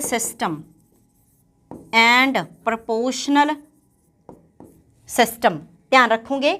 ਰਾਸ਼ਟਰਪਤੀ ਲਈ ਬੱਚਾ ਦੇਖੋ ਪੇਪਰ ਦੇ ਵਿੱਚ ਆਪਾਂ ਨੂੰ ਥਿਓਰੈਟੀਕਲ ਪੇਪਰ ਤਾਂ ਹੈ ਨਹੀਂਗਾ, ਸੋ ਆਪਾਂ ਨੂੰ ਤਾਂ ਨਹੀਂ ਕੁਝ ਪੁੱਛਣਗੇ, ਤੁਹਾਨੂੰ ਸਮਝਾਉਣ ਦੇ ਲਈ ਸੀ। ਇਹ ਸਾਰੇ ਸਿਸਟਮ ਨੂੰ ਆਪਾਂ ਕੀ ਬੋਲਦੇ ਹਾਂ, ਅਕੈਰੀ ਬਦਲਵੀਂ ਚੋਣ ਪ੍ਰਣਾਲੀ। ਇੱਕ ਬੰਦਾ ਬਦਲ ਕੇ ਕੈਂਡੀਡੇਟਸ ਨੂੰ ਪ੍ਰਾਇਓਰਿਟੀ ਦੇ ਅਕੋਰਡਿੰਗਲੀ ਵੋਟ ਪਾ ਰਿਹਾ। ਆਖਰ ਤੇ ਅਨੁਪਾਤ ਕੱਢ ਲੈਂਦੇ ਆ, ਕਿਹੜੇ ਬੰਦੇ ਨੂੰ ਸਭ ਤੋਂ ਵੱਧ ਪਸੰਦ ਕੀਤਾ ਗਿਆ, ਆਪਾਂ ਅਨੁਪਾਤ ਕੱਢਿਆ ਨਾ ਕਿ 2 1 1 ਇਹਨੂੰ ਪਸੰਦ, ਇਹਨੂੰ ਕੀ ਬੋਲਦੇ ਆ ਆਪਾਂ, ਅਨੁਪਾਤਕ ਵਿਧੀ। ਤੇ ਕੈਰੀ ਵੋਟ ਹੈ ਜਿਹੜੀ ਉਹ ਬਦਲ ਕੇ ਪੈ ਰਹੀ ਹੈ ਇੱਕ ਬੰਦੇ ਤੋਂ ਦੂਜੇ ਤੱਕ, ਇਹਨੂੰ ਕੀ ਬੋਲਦੇ ਆ, ਅਕੈਰੀ ਬਦਲਵੀਂ ਚੋਣ ਪ੍ਰਣਾਲੀ। ਹੋਪ ਸੋ ਤੁਹਾਨੂੰ ਇਹ ਪੁਆਇੰਟ ਹੈ ਜਿਹੜਾ ਪਤਾ ਲੱਗ ਗਿਆ ਹੋਣਾ। ਅੱਖਰ 2 ਹੀ ਆਉਣਗੇ, ਪਰ ਸਮਝਣਾ ਜ਼ਰੂਰੀ ਸੀ। ਅੱਖਰ ਕੀ ਆਉਣਗੇ, ਕੈਰੀ ਬਦਲਵੀਂ ਚੋਣ ਪ੍ਰਣਾਲੀ, ਅਨੁਪਾਤਕ ਵਿਧੀ। ਇਹੋ ਜਿਹੇ ਕੁਐਸਚਨ ਕੌਣ ਚੱਕਦਾ, PPSC, ਇੰਪੋਰਟੈਂਟ ਨੇ। ਸੋ ਧਿਆਨ ਦੇ ਨਾਲ ਇਹਨਾਂ ਨੂੰ ਯਾਦ ਕਰ ਲੈਣਾ, ਮਤਲਬ ਪੜ੍ਹ ਲੈਣਾ, ਯਾਦ ਕਰਨ ਵਾਲੀ ਤਾਂ ਕੋਈ ਗੱਲ ਨਹੀਂ। ਅਗਲਾ ਪੁਆਇੰਟ ਕੀ ਹੈਗਾ, ਦੇਖੋ ਸਾਡੇ ਦੇਸ਼ ਦਾ ਜਿਹੜਾ ਰਾਸ਼ਟਰਪਤੀ ਹੈ, 2 ਪੁਆਇੰਟ ਕਰ ਲਈਏ, ਬੜੇ ਕੁਐਸਚਨ ਆਉਂਦੇ ਨੇ। ਸਾਡੇ ਦੇਸ਼ ਦਾ ਰਾਸ਼ਟਰਪਤੀ ਸਹੁੰ ਕਿਹਦੇ ਸਾਹਮਣੇ ਚੁੱਕਦਾ ਹੈ, ਅਸਤੀਫਾ ਕਿਹਨੂੰ ਦਿੰਦਾ ਹੈ, ਔਰ ਰਾਸ਼ਟਰਪਤੀ ਦਾ ਕਾਰਜਕਾਲ ਕਿੰਨਾ ਹੁੰਦਾ ਹੈਗਾ। ਜੇ ਆਪਾਂ ਗੱਲ ਕਰੀਏ ਰਾਸ਼ਟਰਪਤੀ ਸਹੁੰ ਚੁੱਕਦਾ ਬੱਚਾ ਸੁਪਰੀਮ ਕੋਰਟ ਦੇ ਮੁੱਖ ਜੱਜ ਸਾਹਮਣੇ, this is very important, supreme court ਦੇ ਮੁੱਖ ਜੱਜ ਸਾਹਮਣੇ, ਚੀਫ ਜਸਟਿਸ ਆਫ ਇੰਡੀਆ ਸਾਹਮਣੇ। ਅਸਤੀਫਾ ਕਿਹਨੂੰ ਦਿੰਦਾ ਰਾਸ਼ਟਰਪਤੀ, ਆਪਣਾ ਉਪ ਰਾਸ਼ਟਰਪਤੀ ਨੂੰ ਦਿੰਦਾ, ਜਿਹਨੂੰ ਤੁਸੀਂ ਵਾਈਸ ਪ੍ਰੈਜ਼ੀਡੈਂਟ ਕਹਿ ਦਿੰਦੇ ਹੋ। ਕਾਰਜਕਾਲ ਕਿੰਨਾ ਹੁੰਦਾ ਬੱਚਾ ਰਾਸ਼ਟਰਪਤੀ ਦਾ, 5 ਸਾਲ ਹੁੰਦਾ ਹੈਗਾ। ਸੋ ਬੇਸਿਕਲੀ 3 ਪੁਆਇੰਟ ਨੇ ਜਿਹੜੇ, ਇਹਨਾਂ ਨੂੰ ਯਾਦ ਕਰ ਲਿਓ। ਓਥ ਹੈ ਜਿਹੜੀ, ਇਹਨੂੰ ਕੀ ਬੋਲ ਦਿੰਦੇ ਆਪਾਂ, ਓਥ। ਇਹ ਕਿਹੜੇ ਆਰਟੀਕਲ ਦੇ ਅੰਡਰ ਚੱਕੀ ਜਾਂਦੀ ਹੈ, 60 ਨੰਬਰ ਆਰਟੀਕਲ ਦੇ ਅੰਡਰ। ਰਾਸ਼ਟਰਪਤੀ ਦੀ ਸਹੁੰ ਕਿਹੜੇ ਆਰਟੀਕਲ ਦੇ ਅੰਡਰ ਚੱਕੀ ਜਾਂਦੀ ਹੈ, 60 ਨੰਬਰ ਆਰਟੀਕਲ ਦੇ ਅੰਦਰ ਚੱਕੀ ਜਾਂਦੀ ਹੈ। ਜੇ ਆਪਾਂ ਰਿਜ਼ਾਈਨ ਦੀ ਗੱਲ ਕਰੀਏ, ਇਹਨਾਂ ਦੋਨਾਂ ਦੀ ਗੱਲ ਕਰੀਏ, ਇਹ ਕਿਹੜੇ ਆਰਟੀਕਲ ਦੇ ਅੰਡਰ ਆਉਂਦੇ ਨੇ, ਆਪਾਂ ਨੂੰ 56 ਨੰਬਰ ਆਰਟੀਕਲ ਦੇ ਅੰਡਰ ਆਉਂਦੇ ਨੇ। ਕੋਈ ਬਾਲੇ ਜ਼ਰੂਰੀ ਨੇ, ਵੈਸੇ ਲਿਖਾਤੇ ਤੁਹਾਨੂੰ, ਕਿਉਂਕਿ ਸੀਕੁਐਂਸ ਹੈ ਯਾਰ, ਕੰਸੈਪਟ ਬਣਾ ਲਓ ਥੋੜੇ ਜਿਹਾ, ਹੈ ਨਾ। ਸਹੁੰ ਚੁੱਕੀ ਜਾਂਦੀ ਹੈ ਸੁਪਰੀਮ ਕੋਰਟ ਦੇ ਮੁੱਖ ਜੱਜ ਸਾਹਮਣੇ, ਅਸਤੀਫਾ ਦਿੰਦਾ ਉਪ ਰਾਸ਼ਟਰਪਤੀ ਨੂੰ, ਕਾਰਜਕਾਲ ਹੁੰਦਾ 5 ਸਾਲ। ਪਰ ਰਾਸ਼ਟਰਪਤੀ ਨੂੰ ਕਾਰਜਕਾਲ ਤੋਂ ਪਹਿਲਾਂ ਵੀ ਹਟਾਇਆ ਜਾ ਸਕਦਾ ਹੈ, ਔਰ ਉਸ ਵਿਧੀ ਨੂੰ ਕਹਿੰਦੇ ਆ ਅਸੀਂ ਮਹਾਦੋਸ਼ ਦਾ ਮੁਕੱਦਮਾ। ਅਗਲੇ ਕਲਾਸ ਦੇ ਵਿੱਚ ਅੱਜ ਇੱਥੇ ਰੱਖਦੇ ਹਾਂ, ਕਿਉਂਕਿ ਬਾਲਾ ਥਿਓਰੈਟੀਕਲ ਲੈਕਚਰ ਲੰਬਾ ਖਿੱਚਾਂਗੇ, ਥੋੜਾ ਜਿਹਾ ਬੋਰਿੰਗ ਹੋ ਜਾਂਦਾ। ਛੋਟੇ ਪਾਰਟਸ ਦੇ ਵਿੱਚ ਮੈਂ ਜਿਹੜਾ ਰਾਸ਼ਟਰਪਤੀ ਉਹਨੂੰ ਬਣਾ ਕੇ ਅਪਲੋਡ ਕਰ ਦੂੰਗੀ। ਸੋ ਬੇਸਿਕਲੀ ਜਿਹੜਾ ਸਾਡਾ ਰਾਸ਼ਟਰਪਤੀ ਹੈ ਉਹਦੇ ਹਟਾਉਣ ਲਈ ਅਪਣਾਈ ਗਈ ਵਿਧੀ ਨੂੰ ਕਹਿੰਦੇ ਆ ਮਹਾਦੋਸ਼। ਇਹਨੂੰ ਆਪਾਂ ਕਰਾਂਗੇ ਅਗਲੀ ਕਲਾਸ ਦੇ ਵਿੱਚ ਡਿਸਕਸ। ਆ ਪੁਆਇੰਟ ਬੱਚਾ ਤੁਹਾਨੂੰ ਪਤਾ ਹੋਣੇ ਚਾਹੀਦੇ ਨੇ ਯਾਰ, ਕੱਲਾ ਪੁਆਇੰਟ ਕੁਐਸਚਨ ਹੈ। ਵੀਰ ਬਣ ਕੇ ਵੀਰੋ ਭੈਣੋ ਪੜ੍ਹ ਲਓ ਇਹਨਾਂ ਨੂੰ। ਹੁਣ ਕ੍ਰਿਸ਼ਲ ਟਾਈਮ ਆ, 1-2 ਮਹੀਨੇ ਦੀ ਗੱਲ ਹੈ, ਨੌਕਰੀ ਤੇ ਲੱਗ ਜਾਓਗੇ। ਐਵੇਂ ਡੀਮੋਟੀਵੇਟਡ ਨਾ ਰਿਹਾ ਕਰੋ, ਨੌਕਰੀ ਨਹੀਂ ਮਿਲਦੀ, ਪੈਸੇ ਉਹ ਯਾਰ ਮਿਲਣ ਵਾਲਿਆਂ ਨੂੰ ਸਭ ਕੁਛ ਮਿਲ ਜਾਂਦਾ ਹੁੰਦਾ, ਕਰਨ ਵਾਲਿਆਂ ਨੇ ਸਭ ਕੁਛ ਕਰ ਲੈਣਾ ਹੈਗਾ, ਠੀਕ ਹੈ। ਜਿਹਨੇ ਨਹੀਂ ਕਰਨਾ ਫਿਰ ਉਹ ਘਰੇ ਭਾਨੇ ਨਹੀਂ, ਠੀਕ ਹੈ। ਸੋ ਬੇਸਿਕਲੀ ਪੜ੍ਹਦੇ ਰਹੋ, ਮੋਟੀਵੇਟਡ ਰਹੋ, ਚੰਗੇ ਰਹੋ। ਜ਼ਿੰਦਗੀ ਬਹੁਤ ਪਹਿਲੂ, ਬਹੁਤ ਚੀਜ਼ਾਂ, ਬਹੁਤ ਮੌਕੇ ਦਿੰਦੀ ਹੈ, ਸੋਹਣੀ ਜ਼ਿੰਦਗੀ ਹੈ। ਤਾਂ ਬੇਸਿਕਲੀ ਪੜ੍ਹਦੇ ਲਿਖਦੇ ਰਹੋ। ਇਹ ਨਾ ਮੰਨਿਆ ਕਰੋ ਬਾਹਲੇ ਇਸ਼ੂ ਨੇ। ਇੱਕ ਆਪਾਂ ਛੋਟੀ ਜਿਹੀ ਵੀਡੀਓ ਬਣਾਵਾਂਗੇ PSSB ਕਲਰਕ ਨੂੰ ਲੈ ਕੇ, ਟਾਈਪਿੰਗ ਇਹ ਉਹ ਮੁੱਦੇ ਆ ਰਹੇ ਨੇ। ਅੱਜ ਮੈਂ ਲਾਉਣੀ ਆ 5 ਮਿੰਟ ਤੁਹਾਡੇ, ਆਪਾਂ ਉਹ ਸਾਰੇ ਡਿਸਕਸ਼ਨਸ ਨੇ ਜਿਹੜੇ ਉੱਥੇ ਕਰਾਂਗੇ। ਫਿਲਹਾਲ ਇਹ ਆਪਾਂ ਕਲਾਸ ਬੰਦ ਕਰਦੇ ਹਾਂ। ਦੀਜ਼ ਆਰ ਦਾ ਪੁਆਇੰਟਸ ਜਿਹੜੇ ਕਿ ਐਜ਼ ਅ ਕੁਐਸਚਨ ਇੰਪੋਰਟੈਂਟ ਨੇ, ਪੜ੍ਹ ਕੇ ਰੱਖਣਾ ਹੈ। ਜਦੋਂ ਕੁਐਸਚਨ ਸੀਰੀਜ਼ ਚਲਾਵਾਂਗੇ ਨੂੰ ਤੁਹਾਨੂੰ ਜਿਹੜੇ ਬੱਚਿਆਂ ਨੇ ਮੇਰੀ ਕਲਾਸ ਲਈ ਐਟਲੀਸਟ ਤੁਹਾਨੂੰ ਮੇਰੇ ਕੁਐਸਚਨਸ ਅੱਛੇ ਤਰੀਕੇ ਨਾਲ ਆਉਣੇ ਚਾਹੀਦੇ ਨੇ, ਵਿਦ ਕਨਸੈਪਟ ਆਉਣੇ ਚਾਹੀਦੇ ਨੇ। ਇਹ ਨਾ ਹੋਵੇ ਵੀ ਉੱਥੇ ਮੂੰਹ ਚੱਕ ਕੇ ਬੈਠੋਗੇ ਤਾਂ ਆਨਸਰ ਕੀ ਆਊਗਾ, ਤੁਸੀਂ ਹੀ ਆਨਸਰ ਕਰੋਗੇ। ਲਾਈਵ ਸੈਸ਼ਨ ਹੈ ਜਿਹੜਾ ਆਪਾਂ ਉਹ ਕਰਾਂਗੇ, ਬਹੁਤ ਛੇਤੀ ਕੁਐਸਚਨਸ ਦਾ ਕਰਾਂਗੇ, ਠੀਕ ਹੈ। ਚਲੋ ਮਿਲਦੇ ਹਾਂ ਫਿਰ ਨੈਕਸਟ ਪਾਰਟ ਦੇ ਵਿੱਚ ਬੱਚਾ। Thank you so much.